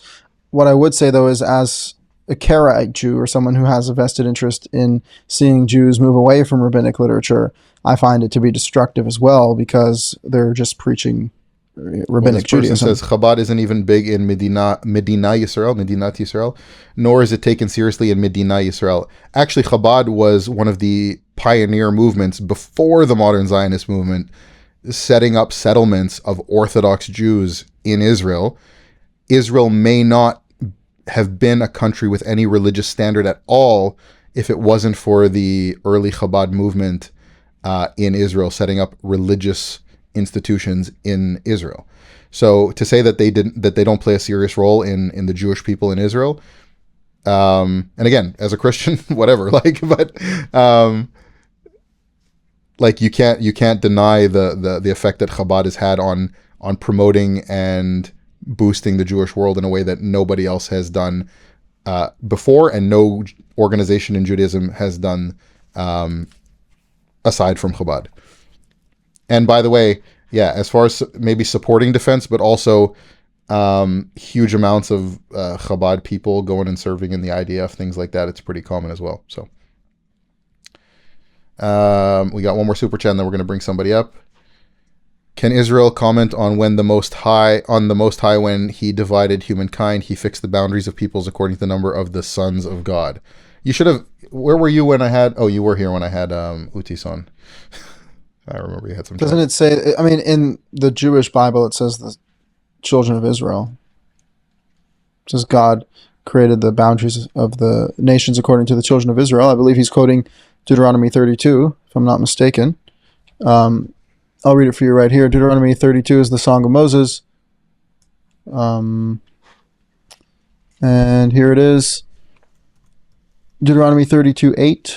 When the Most High gave the inheritances to the nations, when he separated the children of man, he set the boundaries of the peoples in accordance with the number of the children of Israel. That's how it's written in the Hebrew Bible. Now, again, if he's asking me more generally about what I think about the sons of God, the sons of God are characters in the Bible that refer to divine beings who originate from on high. At least that's clear from the book of Job. In the book of Genesis, when it talks about the sons of God, there is a debate whether that's referring to just sons of powerful people or actual gods from heaven.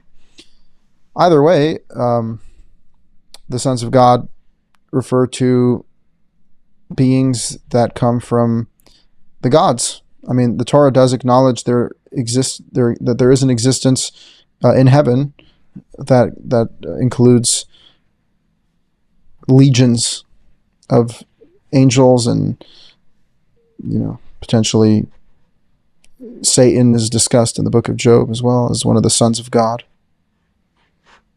Cool. Did you see that, though, that in Deuteronomy 32 it says in accordance with the number of the children of Israel? There's a really interesting thing. The Dead Sea Scrolls actually reads like the Septuagint. I think it's Deuteronomy 32? 32:8. About the heavenly hosts and things like that, worshiping God. That's later Israel. on. But that's not in the Masoretic text. It's only found in, get this, the Septuagint that's distorted by the church, and also earlier texts that existed before the church. Yeah. Yeah, and Yonasan Perry, Asher, I look forward to bringing with you on all this over cigars in Yirtzeh Hashem, Israel, Yisrael. You're invited too. Absolutely, I would love to have a cigar with you. Yasher Koyach. Let's pull in Yitzchak. If it's a different Yitzchak, if it's the same Yitzchak, he's going to get kicked out very quickly. And then we're going to have Utis on maybe to have a chat with you about the Divine Council stuff, because that'll be fun while we are waiting for other people, if you don't mind. No worries. Yitzchak, can you hear us? I'm the only Orthodox Jew you've had on here. Well, you're back, huh? I'm the only Orthodox Jew who's been on this stream. Can I ask you, do you think that you're making a Kiddush Hashem or a Chilul Hashem right now? Well, what do you think you're making a Kiddush Hashem by kicking me off twice? When you said this is only for Orthodox Jews, and I'm the only Orthodox Jew who's been on. Well, I don't know who the other people are before I bring them up.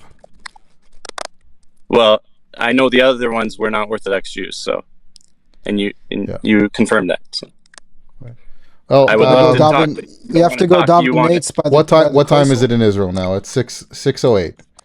What city in Israel are you in? I don't like to give out, my personal information, but I'm in Israel. I'm the near paparazzi Jerusalem. are coming through. He's not. Yeah, but I'd love to talk with you guys, but you guys don't want to talk. You just kick me out every time.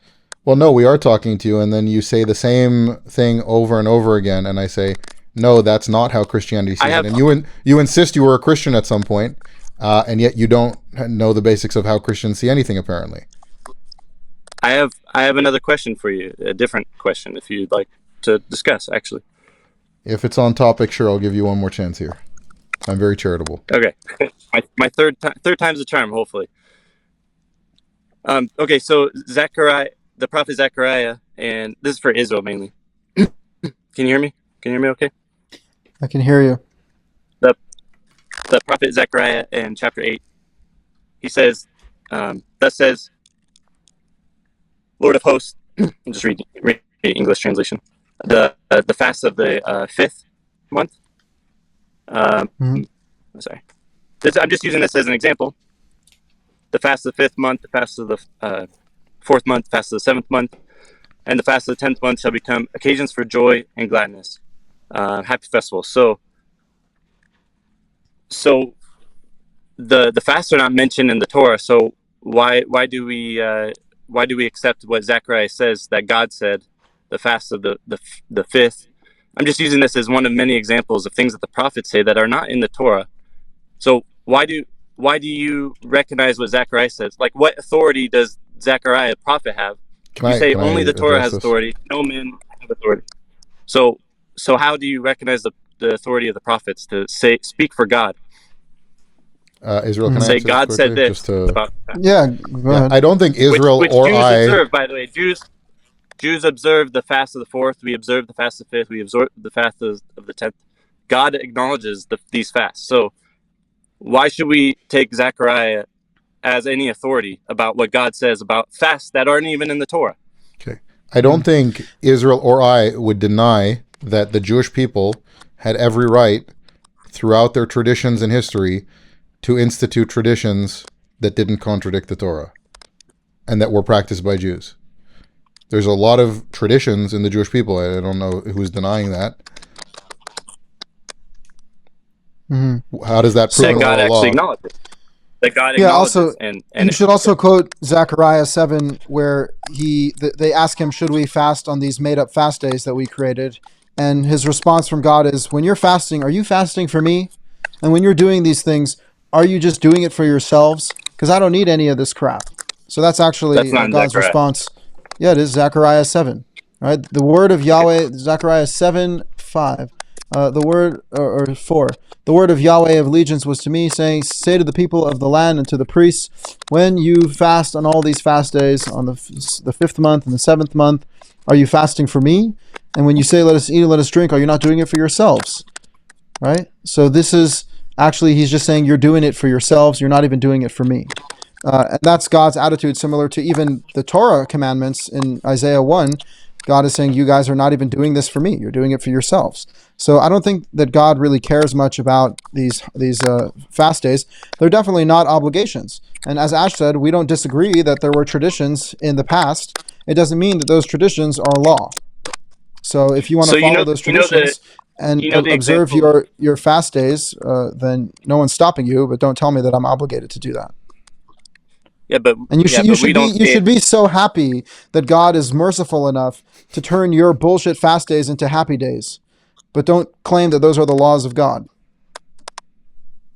Okay, so you think that these are bullshit? Okay, that's helpful. I do think it's bullshit that the rabbis say, let's fast on the day that the Romans surrounded the wall, and let's fast on the day that the Romans broke down the wall, and let's fast on the day that the Romans... No. First of all, none of these things are commandments, which they frame as commandments. In the Torah, there's only one day of affliction on the 10th day of the 7th month. What you say, they don't contradict the Torah. I say that. Of course they do. They say that these are laws. This is the problem that you refuse to acknowledge as you continue to defend the rabbis when they make up laws. If the rabbis say, listen, we have a suggestion, everyone. These were very sad days in our history. Let's all fast to show God that we're willing to fast for these things. You're allowed to do that. The problem is that they say that it's an obligation, that it's a commandment, that you must do this. That's the problem. That's my problem. Because I don't want to fast on those days, and I don't have to. Well, if God himself acknowledges these fasts in some regard, I mean, I get your point about... God acknowledges what goes on earth. God knows what human beings do, right? When they were building the Tower of Babel. Even more than that. When they were building the Tower of Babel, God came hear me out. The story of what? The sons of Rechav, the Rechabites. I don't actually don't even know the Hebrew of it. But basically, the story goes that God honors that the Rechabites honored the tradition of their fathers to abstain from drinking wine. This is something that they're not commanded to do by the Torah, but God honors them for respecting their fathers and what their fathers passed down to them. There's many examples of this, but like you said, if the traditions don't contradict God's Torah, then there shouldn't be anything wrong with it. And the contradiction is not that they exist. The contradiction contradiction is that they are enforced as law. I don't have a problem with you telling me that this is your tradition. I have a problem with you telling me that I have. No, it's not the Jewish law. The Jewish law is the Torah law. Based on the authority that God gives the judges, which we talked about. No, and I know God doesn't give judges blanket authority to do whatever they want. Stop with this ridiculous It's not Orthodox a blanket authority. argument. It's not a Yes, blanket it is. authority. They don't have authority to make up laws. There's a Masora, smicha, you throw teacher to bullshit teacher. rabbinic terms at me. Okay, Ordination. stop throwing. No, Unbroken it's not chain. even.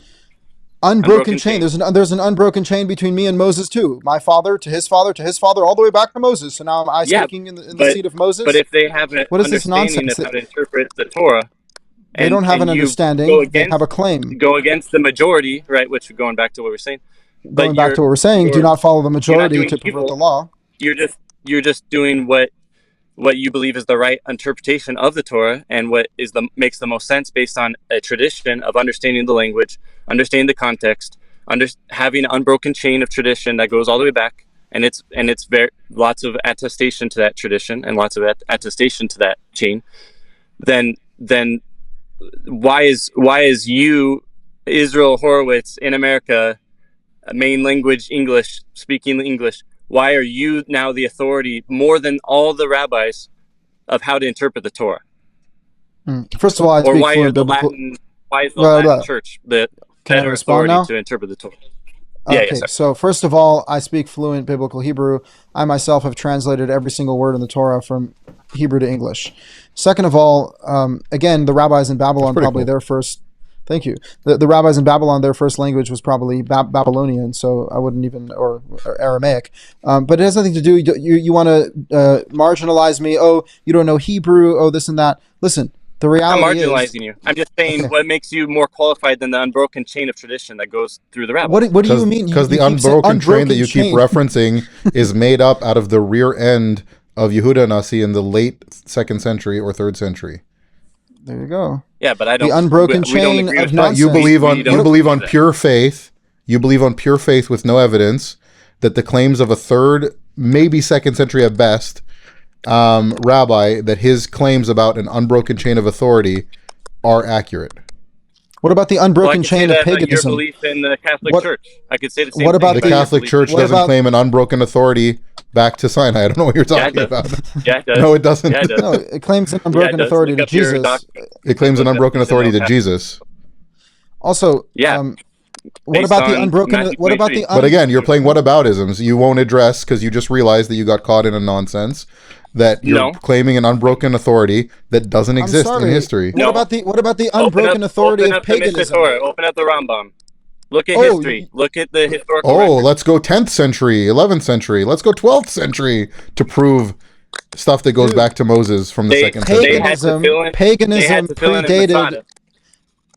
They What are had. you? Who's disagreeing with What? tefillin? And Who's disagreeing with so tefillin? Jews Well, developed how a do way you- to how do you know make tefillin. is the right way to keep the Torah, to bind it as a sign on your We don't. hand, and We don't know that that's the right way to do tefillin. The Torah says to bind it as a sign. We of just hand know- ornament How do you between know your all what's we the- know- what God wanted. All we know is that there's a bunch of traditions, some of which may go back very, very far, some of which definitely don't, some of which are authentic, and some of which contradict the Torah. Neither of us is saying that every tradition found in Rabbinic Judaism is an abomination or an affront to God or contradicting the Torah. We're not saying that They rabbis... don't contradict the Torah. They keep the Torah. Of course and the they Jews do. are the only ones who kept the Torah. The n- Christians neither don't of keep us... the Torah. Neither of Just a us second. are arguing with the black boxes with parchment in them as a contradiction to Torah. We're just saying it I'll doesn't tell go you- back to I'll tell Moses, you- and it's But not I apply mandatory. I apply that to I'll tell Torah you Shabbat Peh, what- the whole. Okay, the I'll whole tell. oral I'll tell Torah. you. I'll tell Yeah, you. by the way, there's a Simo, he's not a contradiction. Protestant anymore. He's an Orthodox Jew.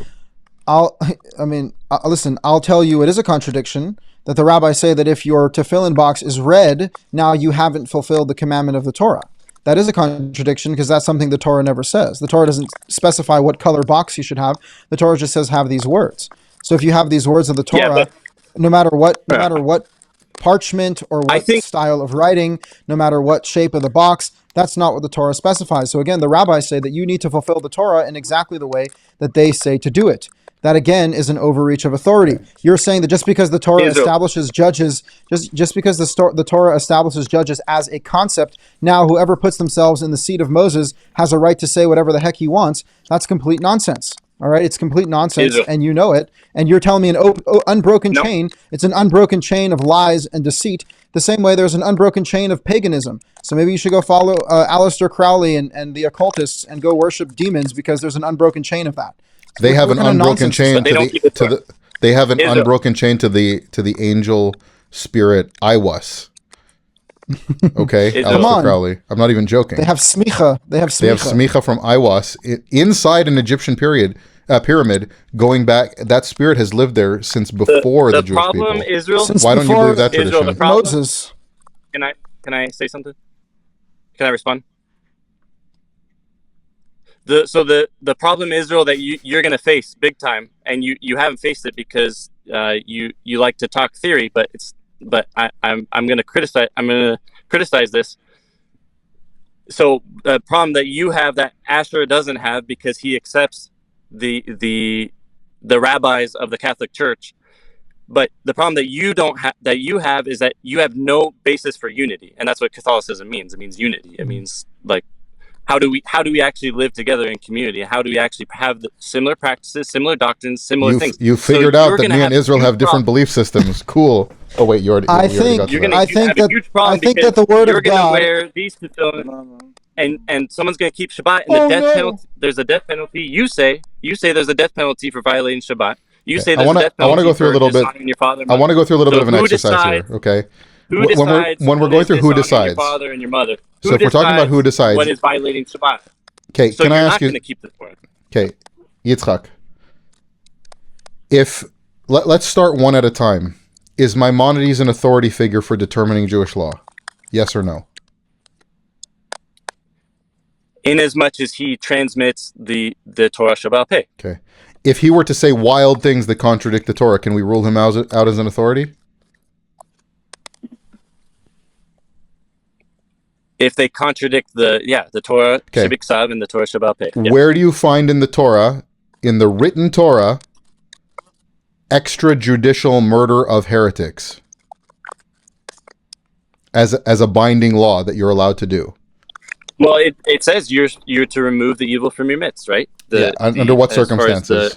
Because to worship idolatry. So if somebody in your community has arbitrarily on their own deemed that you're a heretic, are they allowed to kill you under Jewish law? Yeah, but that's what I'm telling Israel. He thinks that. No, answer the question, please, because you keep doing this. You keep filibustering, and then you don't want to answer any of the questions that are on the topic. I get it. You don't think Christianity is true. I get it. Now, addressing Rabbinic Judaism, do you think that the authority of the Rambam stands if he contradicts the Torah and says that if you find one of your brethren to be a heretic, that you should push him in a pit and hide him there till he dies if you can't kill him under the authorities of the time? Do you think that disqualifies the Rambam? No rabbi thinks that the Rambam holds if he contradicts the Torah. The Rambam wrote it in his books. He wrote that you should, if you think somebody is a heretic, you should either get him killed by the local authorities, and if you can't get the local authorities to kill him, you should push him in a pit and wait for him to die. Not contradicting the Torah. How is that not contradicting the Torah? Extrajudicial murder without witnesses is not contradicting the Torah? I just told you. You shall remove the evil from midst. There's plenty of passages. Where does it say? It also says you need two or three witnesses. Where does it say you need 2 or 3 witnesses to condemn someone to death? So you're saying that any Jew that thinks any other Jew is a heretic should go and kill them? If a rabbi, can you answer the question, please? Can you answer the question, please? Can you answer the question, please? I did actually answer the question. I did answer. You didn't answer the question. Do you think that if you believe that a Jew is a heretic, should you kill him extrajudiciously? I don't believe that and that's not. Then you disagree with Maimonides. You're misrepresenting. I'm not misrepresenting the Rambam. Maimonides. You're misrepresenting intentionally. I'm not misrepresenting Maimonides. No, Yeah, because you are. no, I'm not. This is stuff that's taught Yeah, you are. when you study Maimonides. I think it's in Hilchos Hilchos Malachim. But Yeah, it's Hilchos Malachim. Yeah.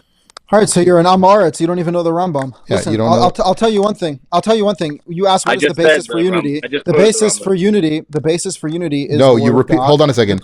I said Hilchos Malachim, and then you said Hilchos Malachim, and repeated what I said. You didn't quote Maimonides, buddy. Come Yeah, on. because we just finished the Siyama Rambam. We just finished Hilchos Malachim, so that's why I Cool, said. but you're you're pretending like you're a scholar of Maimonides here, and I must be wrong.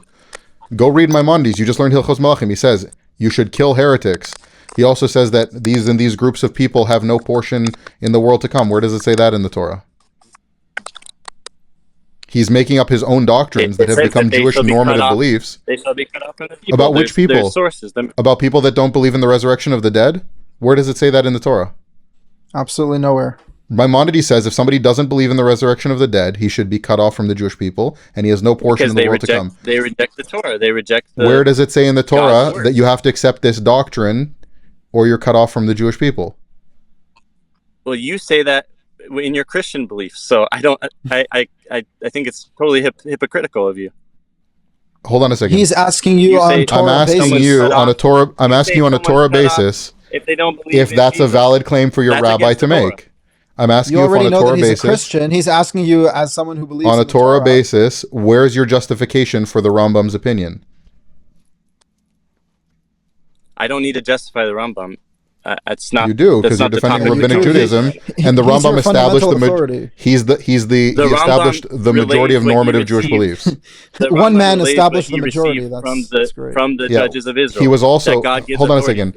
The Rambam in his age changed normative Jewish beliefs and was deemed to have changed them by the majority of rabbis at the time, and was considered a heretic by the majority of rabbis of the time.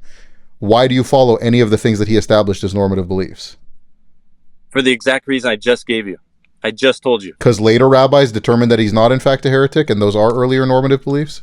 No. With no evidence because the Rambam, in the Mishnah Torah, Rabbi Nachman said he was said his philosophical works was Epicurus, but the Mishnah Torah is just relaying what the Mishnah, what the written Torah gave. So his theology was heresy. So his theology is make up new things, get deemed a heretic, be excommunicated, then later rabbis determine it's okay because they liked it, and then also edited, by the way. We don't even know the fullest extent of how much was edited by, I forget who it was. Is it the Vilna Gaon, or is it somebody else who edited a lot of Maimonides' works? But because he said, well, this can't be what Maimonides said, and so they just changed it. So what you have as Rambam isn't even the original text. But because 18th century rabbis thought that a lot of stuff sounded like heresy. There's many things that we don't follow halakha on the Rambam. So I'm asking why he's an authority that you should judge anything by. Argument. Okay, the Rambam is politically aligned with Islamic leadership. He is deemed a heretic by the rabbis of the time. Why do you follow anything that he says is normative belief? Not all the rabbis. Not all the rabbis. Not all the rabbis. The majority. You said the majority, right? I don't know. I wasn't there. No, I think this is a silly argument. You're just. And Maimonides on the flip side, and the Maimonides on the flip side condemned all the Kabbalists. So, why do you accept Kabbalah? I'm going to read this quote here: "The love of your neighbor is only door out of the dungeon of self." So you're changing the topic of this. Well, Kabbalah has found its way into normative Jewish beliefs as well. Of course.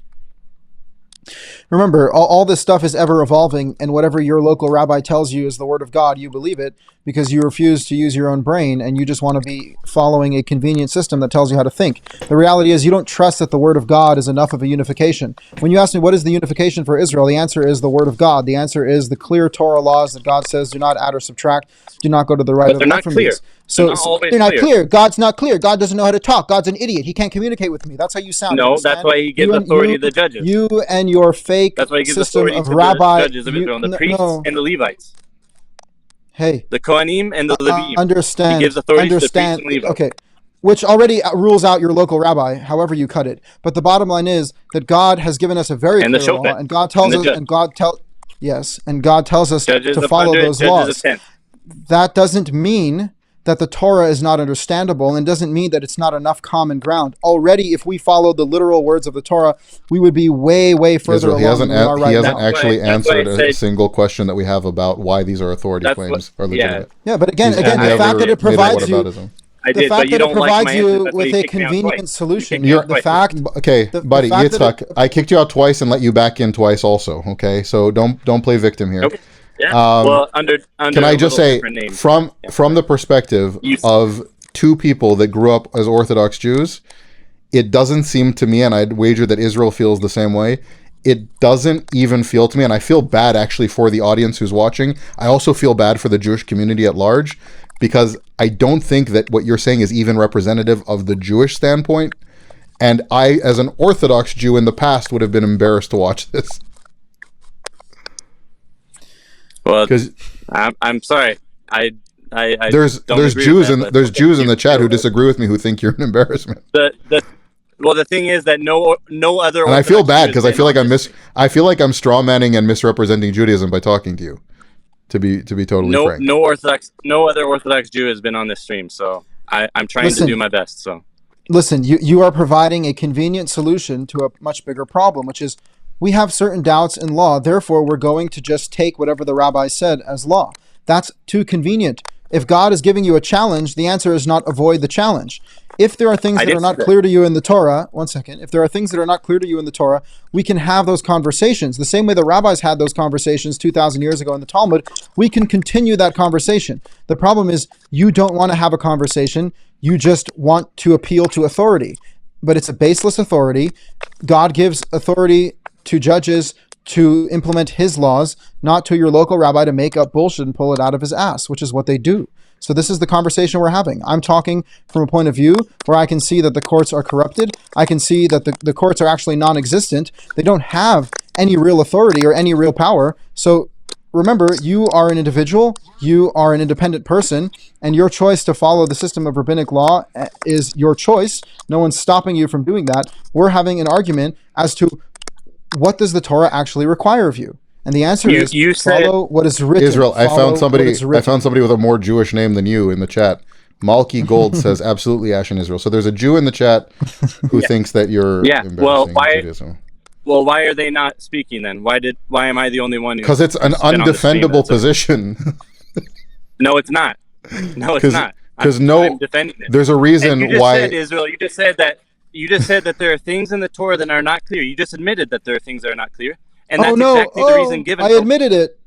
So now we have to just listen to whatever the Rebbe says because it's not clear, right? But that's exactly why. How convenient. That's exactly the defense for why in last Parsha Yitro, why the judges are established, because I there are am not things that are saying and they ask him, that we don't need courts. Okay. I'm not saying that. All right. I want to wrap this up here. Unjust and false. I want to wrap this up here. You won't accept any court that's been, and there have been many courts. I want to ask you just a couple. I want to ask you a couple of questions. You've been asking a lot. You've also been filibustering. Let me ask you a couple of questions, just to establish maybe a standard of what is Jewish orthodoxy and what isn't. Okay, just so we are on the same page. Okay.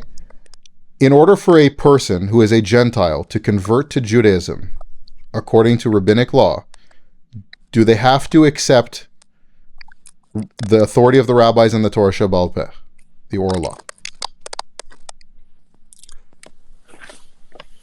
I mean, they have to accept the Torah, the 613 commandments, and the. You're intentionally playing stupid here, or you're actually stupid. I'm sorry. Do people who convert to Judaism have to accept the oral law, the Torah Shebaal Peh?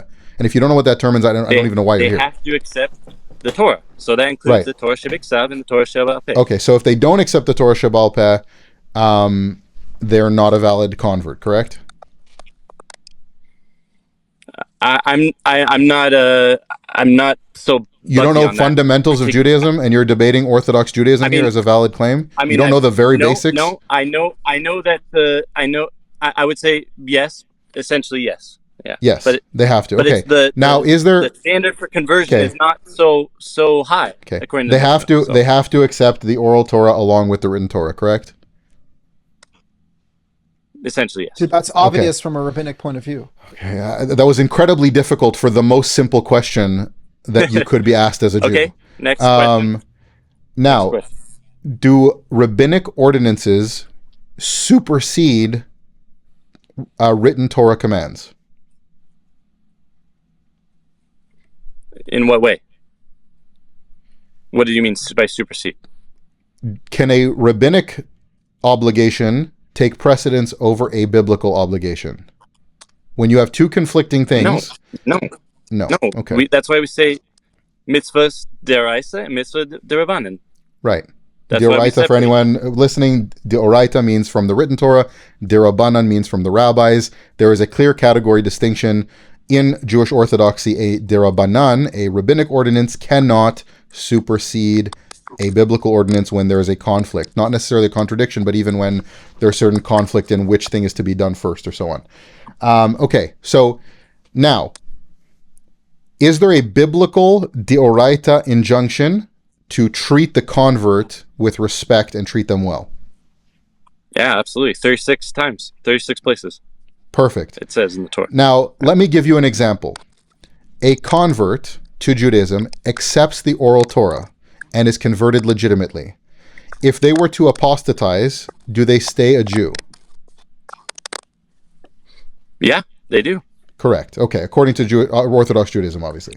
Now, Yeah. Rabbinic Judaism, according to the Torah, would be very different. But now, let's say somebody converts to Judaism, accepts the oral Torah, is converted legitimately by the rabbis, and he is in, let's say, financially difficult times, whatever it is for him, is having trouble paying for his kids to eat and go to school and stuff like that.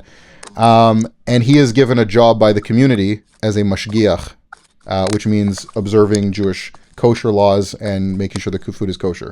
And this is his source of income. This is the only way he can make a living. Okay. Now, let's say he decides that he does not, in fact, believe that he should wait between eating chicken and dairy, which is not only a rabbinic ordinance, it's a very late rabbinic ordinance. He also does not believe that electricity on the Shabbat... It's not that late. What? It's in onkelos. Chicken not to and cook dairy? Meat. Chicken, Dairy. chicken and dairy together is in onkelos? Oh, chicken. No, sorry. Chicken, Okay. You're right. Yeah. So, yeah, last time I checked, chickens don't have milk. But I don't know what chickens you're raising. But so Yeah, right. so let's say he decides, no, this rabbinical ordinance of not eating chicken and dairy together, he doesn't care about that. He's going to go have some chicken parmesan. He also doesn't think the electricity on Shabbat is violating the Torah. That's a rabbinic ordinance as well. Bunch of other stuff that he decides just don't make any sense. Should the people there fire him from his job and leave his family destitute? Sorry, I didn't hear the last part.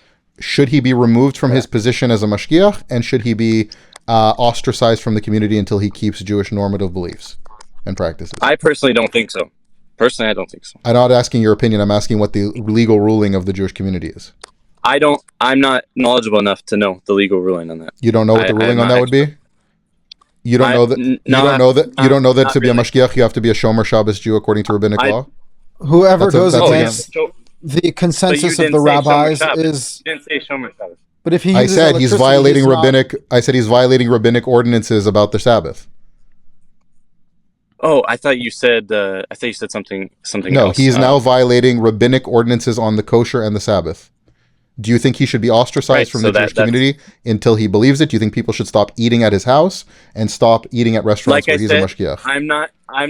I'm not the proper rabbi to ask What that is question. okay? Again, appeal to the rabbi. I'm asking you if you know, as an Orthodox Jew, I would think no. that's what's done though in practice. That's the legal ruling of the Jewish community. If somebody is not a Shomer Shabbos, Shomer Kashrut Jew, you don't eat at their makes house. sense. But You if don't you're not participate Shomer with them in Shabbos, activity. then you reject You the don't. Torah. You're You don't rejecting- participate according with- to the rejecting the rabbis. Torah. No, Shomer asking Shabbos you- according to the rabbis. Yeah. Kosher according to the rabbis. Not So what biblical. does the Jewish community accept that this person can be a mashgiach?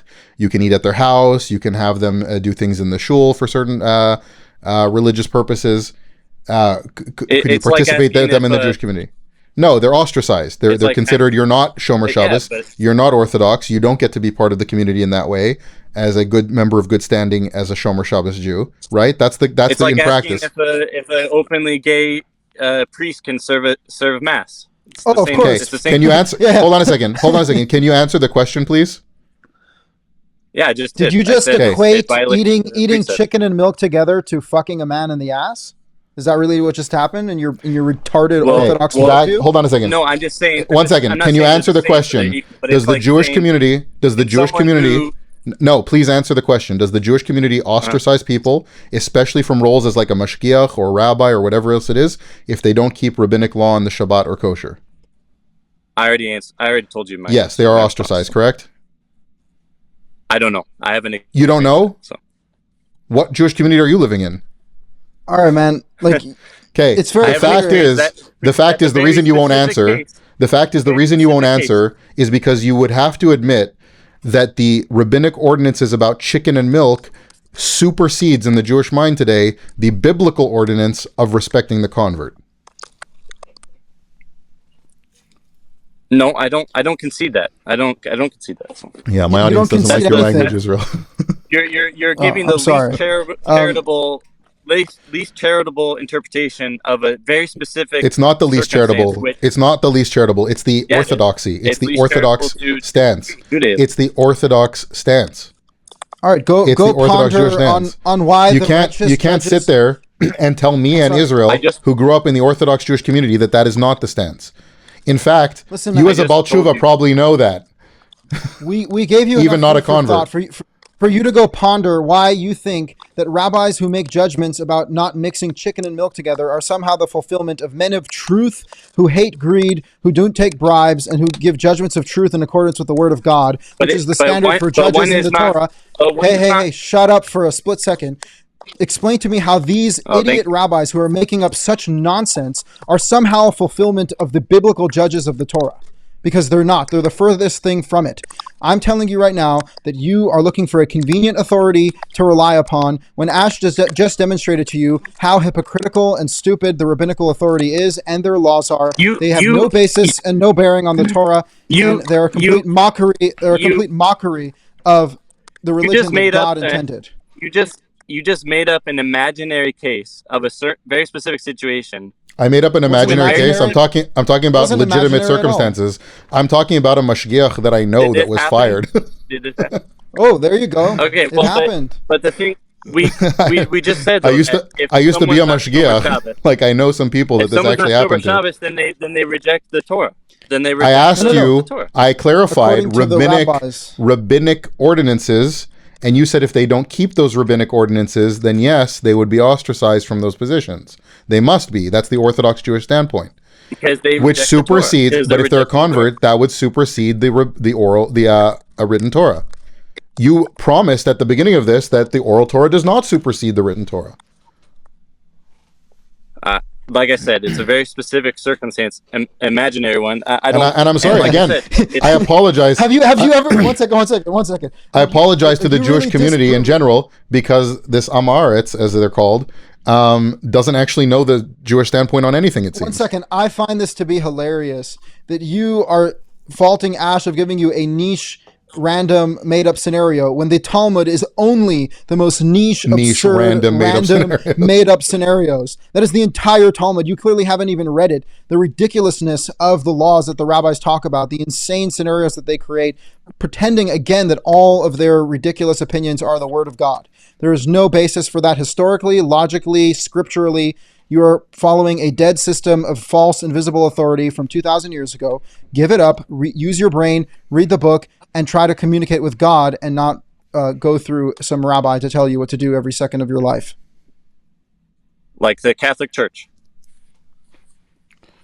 You have to take that up with Ash. Yeah. Well, you should take it up with Ash because you guys. Right. So I'm we debating definitively. you. I'm supposedly debating so you. I'm not. You were you guys have definitively agreement proved. about who has authority. Hold on. So you definitively were proved that rabbinic Judaism contradicts itself and has no basis in the Torah. And instead of compared it to going, Catholicism. you know what, guys, even if I disagree, There's some can really, rabbis really contradict damning themselves? evidence there. Let me think about that. Instead of being even the most remotely intellectually honest that you could possibly be, That's why it there's becomes a- whataboutism that's again. why- Yes, I'm Catholic and he's Karaite. We don't have the same theology or the same beliefs, but we both know the rabbis are full of crap. You reject the Torah. Also, by your own admission, reject the you Torah equated completely. rabbinic Judaism with Catholicism. So I guess you're just following another version of Catholicism. Yeah, and somebody's asking if the No. Catholic Church is food police. Not to that Fish? extent. Fish on By the Friday. way, do you know what the Yes, Mashgiach's I job hold on a is? second. To answer your question, yes, I will be fasting quite a bit over the coming season, from various food items, from food in general for certain times. It's not okay, you weren't Catholic, but no, it's not the same thing as rabbinic ordinances. No, it's not efficacious for salvation. No, it's not binding law. We could go on and on, but it's not the same thing at all. It's a spiritual practice. Also, remember, you who have claimed that the rabbis haven't made up anything are the same rabbis that say on the topic of mashgiach, who is a rabbi who's supposed to go to a restaurant to turn on the fire, because if a goy turns on the fire, then the food is not kosher according to the rabbis' made up laws. So how about just another example these of are rabbis fences- making up these are laws? fences to keep These the are Torah. fences. These So you are know what I have to fences say to the rabbis? not Take to your fence and contradict- shove it up your ass. Shove your fence up your ass. It's not the law of God.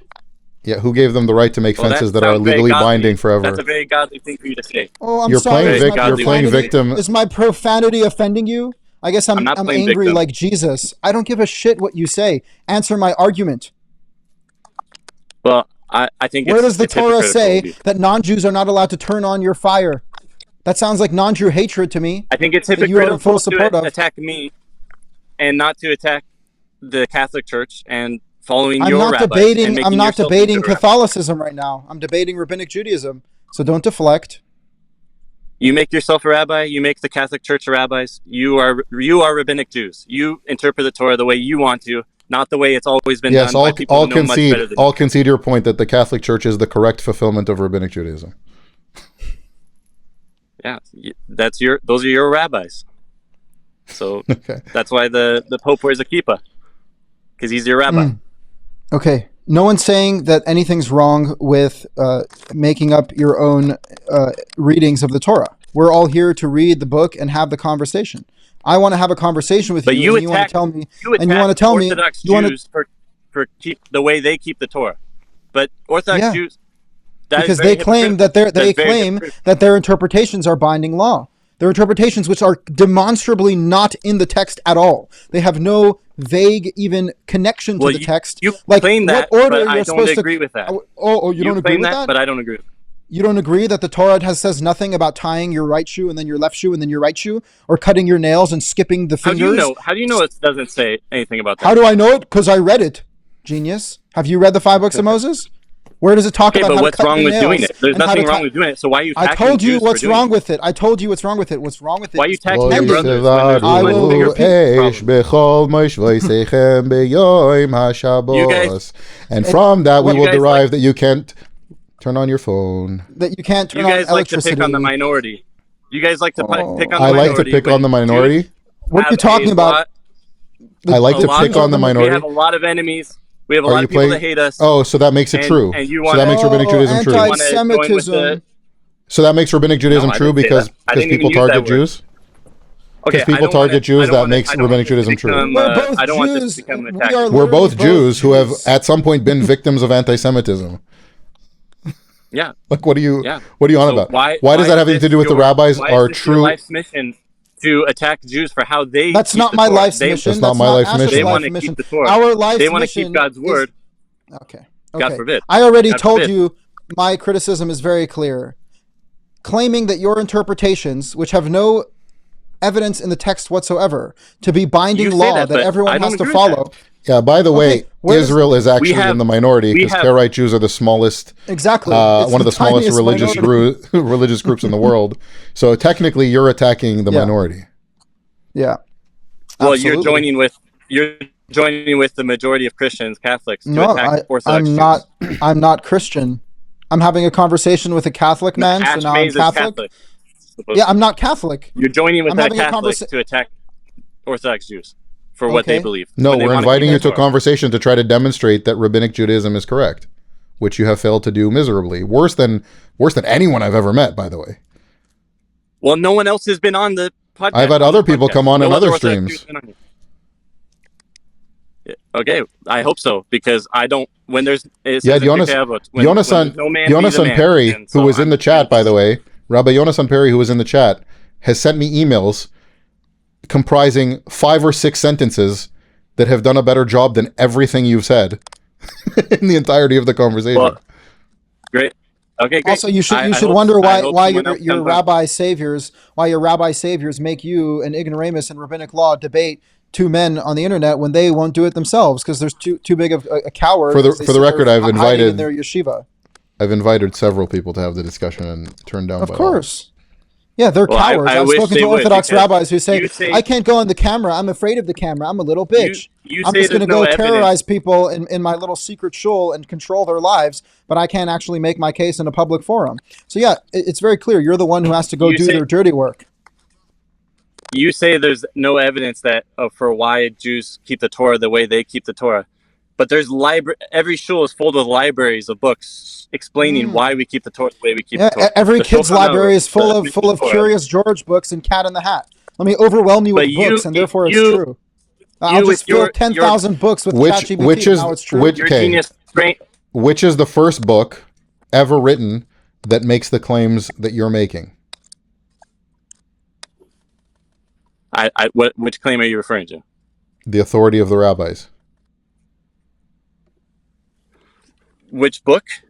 Which is the first book in history that contains an explicit claim of authority of the rabbis? I mean, I've heard historians say that the New Testament is the first. It's one of the biggest examples of like the culture at the time. It doesn't affirm the authority of the rabbis as a binding eternal covenant that's claimed by the Mishnah.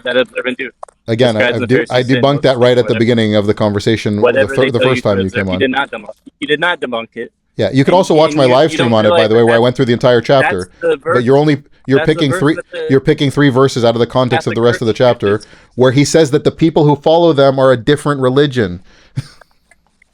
No, he says whatever they tell you to observe, that observe. No, he says you will go across the sea to make one proselyte, and they are twice as much a son of hell as you. No. Yes, he does. Yes, that's what he says. Yes, in Matthew 23, he immediately follows by saying, "You rabbis, you Pharisees will go." You Pharisees will go across the sea to find one person to convert to your religion and make them twice as much a son of hell as yourself. That's the continuation of Matthew 23 that you want to leave out. No, that's not. That's not in Matthew 23? Everyone who's watching, go watch my live stream on it. The guy's lying through his teeth. So you're actually lying through your teeth there. For you to bring Jesus... Because they say, and they don't do. He says, don't, and that's the exact thing you're saying. Because you are not reading the rest of what he said because you know that it contradicts you. You're lying through your teeth. I can think of no greater hypocrisy than nullifying the Torah. Why are you lying? Why are you lying through your teeth about Matthew 23? Why are you lying through your teeth about Matthew 23? Why are you lying through your teeth about what it said in Matthew 23? I just quoted you verbatim from Matthew 23, which I'm very proud of myself because I don't know a lot of New Testament by heart. I think it's crazy for you and all the wealth of the Catholic Church. You think Jesus would approve of that? The Pharisees literally killed Jesus. The Pharisees literally killed Jesus, dude. Like, you really think that Jesus was a fan of the Pharisees? There's the whole New Testament is about his war. Crucifixion is a form of Pharisee? You don't really know the New Testament. I don't think so. I don't know. The Pharisees did not kill Jesus. It says that how convenient! Because the Pharisees, like they have been for the past 2,000 plus years, have had zero control in any government, and have had to appeal to the higher authority of the Goyim, the Romans, or the Americans, or the Europeans, to do their own bidding. Okay, so Rabbinic Judaism has always been a political tool, and yes, they have always colluded with whatever leading government was there to fulfill what they wanted them to do. It was the chief priest and the Sadducees. I mean, the claim of the Talmud is that they killed all the students of Jesus by stoning. They were in collaboration with the Romans, the Sadducees. I think they called Matthew Mattai, and there's another one called Akai. The Talmud is like names for them. Yeah. Yeah. Again, listen, I don't claim to be part of Crucifixion any is group not other a than is not a those who form follow of the Torah execution. Crucifixion is not a form of Roman Yet is a form of Roman execution, the not Jews didn't have any Pharisee. authority. The Jews didn't have any authority. That's why they had to appeal to the Romans. The Romans were ruling Okay, but Israel. that's a different It's the same discussion. exact That's discussion. another. You're arguing. You're making. you You're making a asked false what was the argument, though. first- What he was saying was Jesus was obviously not a fan of the Pharisees, and the Pharisees were obviously He not a was fan of Jesus, Pharisee. He and was a Pharisee. and they He wanted said, him "Do dead. what the And Pharisees tell you multiple to times, observe and do." multiple times throughout the New Testament, it says All that they the wanted to kill Pharisees. him, which is what you're Acts appealing to. 23. No, it says that the Pharisees warned Jesus that Herod was trying to kill him to protect him. The Pharisees warned You claim. Jesus to, Hold on. that At the beginning Herod of this, was you trying claim that you know the New Testament What? really well. I'm a novice in the New Testament, and I know that you're lying. to- Yeah, it does. Look it up. Look it up. No, it I says know that the the New Testament Pharisees much tried better to than get most, him I guarantee killed. The Pharisees So they tried to wanted- kill they him on wanted to multiple speak occasions. against Caesar. The Pharisees tried to kill him on multiple occasions and wanted to kill him on multiple they- occasions. Not the Pharisees. Maybe there were some Pharisees, but it says that Pharisees tried to protect him too. Where? It says that. And he said I just said whatever read the it. Pharisees Doesn't tell you say to observe, that. that observe and do. You asked me what was the earliest source that affirms rabbinic authority, and I tell you it might be the New Testament according to historians. So, again, anyone can go watch the stream I did on Matthew 23, how the guy is just lying through his teeth that he does not affirm the authority of the rabbinic law. But let's Whatever leave that they tell you to aside. observe, What's that the observe and first accepted Jewish source? Whatever That's they all, tell you I'll indulge you to here. observe, that observe What's and do. the first objective Whatever. Orthodox Jewish source accepted by Judaism that has this claim about the rabbis? Well, accepted by the rabbis is like a different story. So Yeah, you're accepted talking by the rabbis. The Mishnah. You're talking about the Mishnah. Oh, the Probably. Mishnah. So they the give Mishnah themselves the authority. How amazing! They say, No, listen, the listen Torah, to me because God I gives them said the so. authority. God gives them the authority. God gives Moses the authority. God gives the judges authority, and Jesus affirms that those are the judges, the Pharisees. And the judges are the Pharisees, the Orthodox rabbis. Yeah, again, that's your false argument. You continue to make a false argument. unbroken chain. Look it up. Unbroken Look it up. chain, Mishnah unbroken Torah, paganism chain, paganism preceding Moses. Unbroken Rambam. Not chain. paganism. It's keeping I'm Torah. just And you're unbroken attacking your chains fellow- of fellow unbroken Jews. chains of keeping not. Torah. No, I'm Very sad. I'm attacking Very sad. people. Very sad. Oh, shake your head. Shake your head. Wow. I'm attacking people that try to force let's do their something here. interpretations on others. Let's do something here just as an exercise. The man we're discussing with is saying that Jesus affirmed the authority of the rabbis in Matthew 23. Let's read Matthew 23 together. How about? Okay. Tobias Singer says that too. Oh, the Rebbe. The Rebbe Tuvia! himself. Tuvia! Tuvia's the reason I'm a Christian today, buddy. I've talked about it a lot. That's very sad. Very sad. Tuvia's one of the leading reasons why I'm a Christian today. It was a private you shouldn't let the conversation man with a... Change religion. Are you Shouldn't playing let one stupid man on purpose? decide your religion. I didn't say that he convinced me that Christianity is true. I said he's the reason why I'm a Christian today. It was in my conversation with Tuvia Singer that I interviewed him and did a video with, where I found him to be so disingenuous and sneaky and lying through his teeth in several cases, not willing to address certain things, that led me to reinvestigate Christianity. Yeah. I think the Catholic Now- Church is disingenuous. Many people think That's others are great. It disingenuous. doesn't prove your point. Now let's read Matthew 23, because you went to Matthew 23 as proof that Jesus affirms the Pharisees. Then Jesus spoke to the multitudes and to his disciples, saying, "The scribes and the Pharisees sit in the seat of Moses. Therefore, whatever they tell you to observe, that observe and do. But do not do according to their works. For they say, and do not do. For they bind. Okay, you want to shut your face for a second and let me read, because you obviously don't want me to get to it? Is that how Jesus would talk? Yes. Wah, wah. Wah, wah, baby. For they bind heavy burdens hard to bear. They bind those burdens hard to bear, and lay them on men's shoulders, but they themselves will not move them with one of their fingers. But all their work they do to be seen by men. They make their phylacteries broad and enlarge the borders of their garments.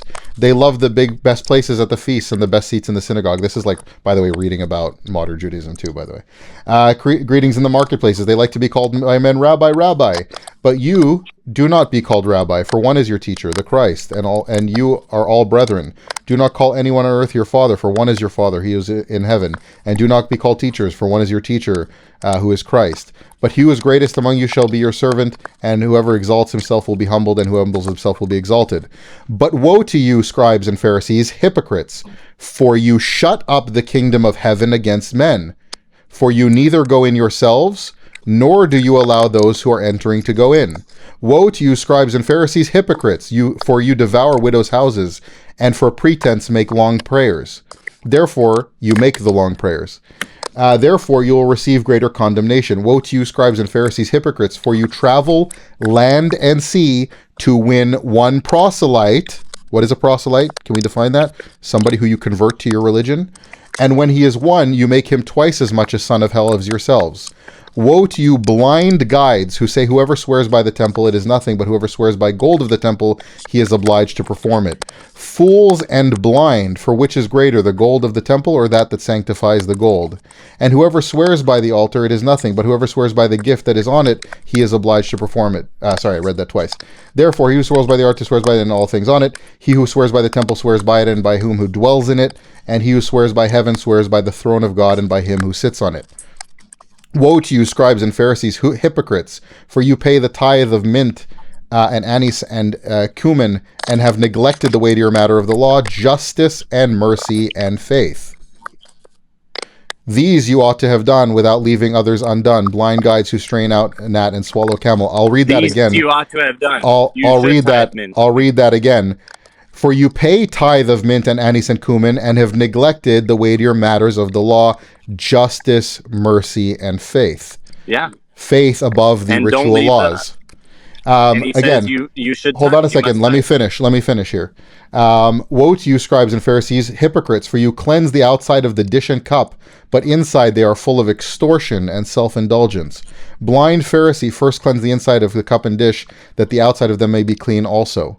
Woe to you, scribes and Pharisees, hypocrites, for you are like whitewashed tombs, which indeed appear beautiful outwardly, but inside are full of dead men's bones and all uncleanliness. Even so, you outwardly appear righteous to men, but inside you are full of hypocrisy and lawlessness. Woe to you, scribes and Pharisees, hypocrites, because you build the tombs. Because you build, obviously what's internal in the Pharisees is not lawful. Thank you. Adorn the monuments of the righteous. Law? Which law? The law of Moses.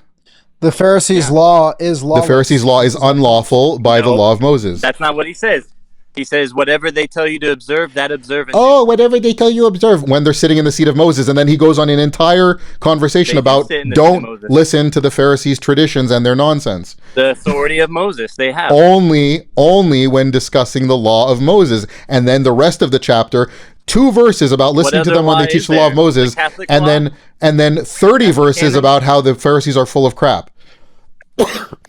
Because you build the tombs of prophets and adorn the monuments of the righteous, and then say, if we have lived in the days of our fathers, we would not have been partakers with them in the blood of prophets. Therefore you are witnesses against yourselves, that you are sons of those who murdered the prophets. Fill up then the measure of your father's guilt. Serpent's brood of vipers, how can you escape the condemnation of hell? Therefore indeed I send you prophets, wise men and scribes. I send you prophets, wise men and scribes. Some of them you will kill. Again, Jesus is saying, I will send you prophets, wise men, and scribes. Did we catch that? Some of them who you will kill and crucify. Jesus is speaking as God, correct. Thank you. No, he doesn't. He doesn't claim to be. I will send you prophets, wise men, and scribes. Who sends prophets? You accept. Okay, you accept. Can I finish the chapter, please? As authority. Now suddenly the New Testament isn't authority anymore. It was authority when you thought it proved your point, but when it buries you, when it buries you and tells you you're using this out of context and lying to people and lying to yourself. No, I'm not using it out of context. 2 verses. You're using it out of context. He says, "Whatever they tell you to observe, that observe and do." The Pharisees. 2 verses about listening to them when they're discussing the law of Moses, and then 35 verses about how they are dishonest hypocrites. Where did he say you must tithe mint? Where did he say you must tithe mint and cumin? Because they're hypocrites. Where did he say? Where did Jesus say you must tithe mint and cumin? It's hypocritical to use. You're lying. And then to nullify. You're just lying. Torah, I just read it. Nullify the Sabbath. Where does it say that he told people they must tithe cumin and mint? Catholicism nullifies the Torah. You're lying. People, are you aware that people can hear you? The 7th day. Are you aware that seventh day. people can hear what I read and then hear the lie that you just said about it? Whatever Where they does tell you to Jesus observe, say? that observe and Where do. does Jesus say you must tithe mint and cumin? He says these you ought to have done, and without leaving the others undone. That's what he says. Where does he say that? You ought to tithe. Yeah, read the verse. It's very clear.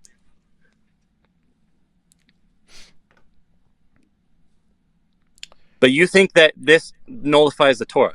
You think that Woe to you, nullifies scribes and the Pharisees, tithing. hypocrites! For you pay the tithe of mint, but neglect the weightier matters of the law, the mercy, justice, and faith.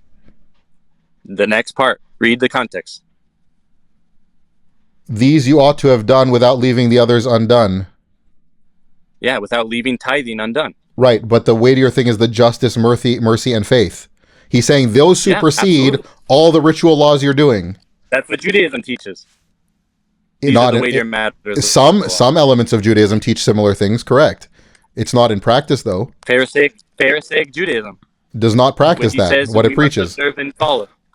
It doesn't even The practice what idea it that- preaches there. The idea that you would That walk observe and away do. from reading the New Testament with a favorable impression of Pharisees is comical. Okay. Now, can I just finish Paul the says, chapter here? I'm a Pharisee. So- in Acts 23, verse 6. So, He says, so "I am Jesus, a Pharisee." hold on a second. Paul So was a Jesus Pharisee. says, After all Jesus of his says at the missionary beginning of journey, 23, he was still a Pharisee. I'm going to mute you He if never you denied don't let me being a finish. Pharisee. If you don't let me finish the chapter. I'm just you just don't understand, Israel. You said you just started reading the New Testament, but somehow So you're muted now. Okay. Let's finish the chapter. He says, they sit in the seat of Moses, listen to them about Moses. But then he goes on to condemn everything about their practices and the way they behave. And then he says, I will send you prophets and wise men and scribes, whom you will crucify and kill. It's very clear from the full context of Matthew 23 that Jesus is affirming that they are teaching the law of Moses, and you should listen to that, but not the rest of their practices and stuff that they do, and not the way they behave. And also, he's going to send them the true scholars and scribes and prophets. Yeah, it's That's clear the that full from a Christian context of Matthew perspective, 23. from a Christian perspective, To use Matthew the context- 23 to affirm rabbinic Judaism is mind-bogglingly stupid. well, yeah, of course, because from a Christian perspective, there is a new authority that's being introduced, Jesus and his disciples. So, yeah, the idea that he's affirming the Pharisees is insane. Somebody's asking if we can get Asher Meza next time for the rabbinic voice. Asher Meza conceded that his belief is that God is not omniscient, which is wild. He also doesn't believe that the oral Torah is from Mount Sinai. He just Right. thinks that it's the best form of consensus that we have, to which I would say it's not.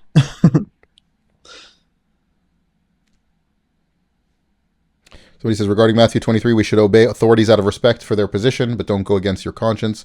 But because a religious leader tells you to do something, it doesn't mean it comes from God. Yeah, I would also affirm, I don't think Jews are bad for practicing Judaism. If they don't know about the gospel, they don't know about Christianity. I'm not here to say that those who practice rabbinic Judaism are bad by default, and I'd even go as far as to say there's a lot of beautiful traditions in Judaism. I know that there's a lot of Hebrew Catholics that keep a lot of Jewish traditions for cultural reasons. Somebody's saying, can I read 37 for a good send-off? Oh, Jerusalem, Jerusalem, the one who kills the prophets and stones those who are sent to her. How often I wanted to gather your children together as a hen gathers her chicks under her wings, but you were not willing. See, your house is left to you desolate. For I say to you, you shall see me no more till you say, blessed is he who comes in the name of the Lord. I just want to say that I think that people might think, oh, like, look at that guy, that caller, he's not representative of Judaism. But unfortunately, like, that actually is the level of knowledge. that Not most knowing your Orthodox Jews Judaism is have. representative of Judaism. Exactly. Yeah. And those are the arguments. Like, I don't want people to think like, oh, if you had a big rabbi on, he would have all the good arguments.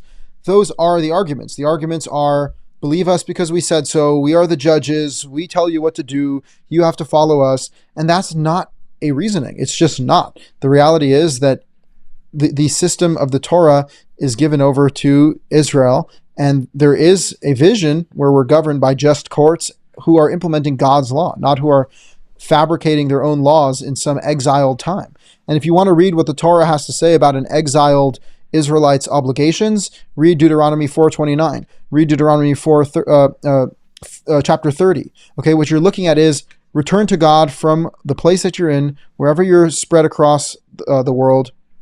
That's where you have to do. You return to God, heart and soul. As we read from the New Testament, Jesus says, you're neglecting the weightier commandments like justice, like truth. These are the things that God is calling us, heart and soul. He's calling us back to him no matter where we are in the world. That's the Torah's calling. Nowhere in the Torah does it say, when you're exiled across the world, go to your local rabbi and ask him how to wash your hands before you eat bread. Okay, that is not the spirit of the Torah at all. That is not the law of the Torah at all. And that's absolutely what we should be doing if we're God-fearing as Jews. Yep. Yeah, I think that anyone who grew up in the Jewish community knows that if you bring up these kinds of questions about the authority of Judaism, it's dismissed, or it's given some kind of, we believe this, blah blah blah blah blah. But guess what? Our ancestors passed it down from Moses. It's like, well, yeah, but not the oral Torah. Your ancestors are passing that down from the 3rd century. So.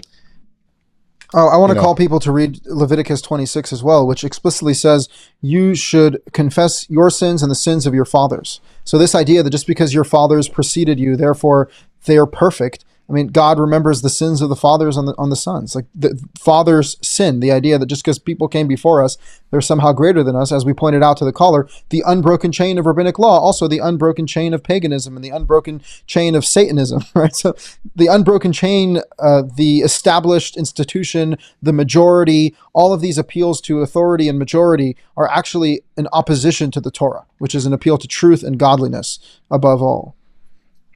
And if any of you want to see something on the Christian side of things that's really funny, Rabbi Manis Friedman, who is known as the internet's most popular rabbi, he's a Chabad rabbi, just trashing and throwing Tuvia Singer under the bus in a conversation with a Christian, where he, not knowingly, but basically affirms that Christianity has the core ideas of Judaism embedded in it, and therefore Christianity did in fact spread the Torah to all the nations and around the world, which is a core claim of Christianity, contrary to what Tuvia Singer and other anti-Christian polemicists will say.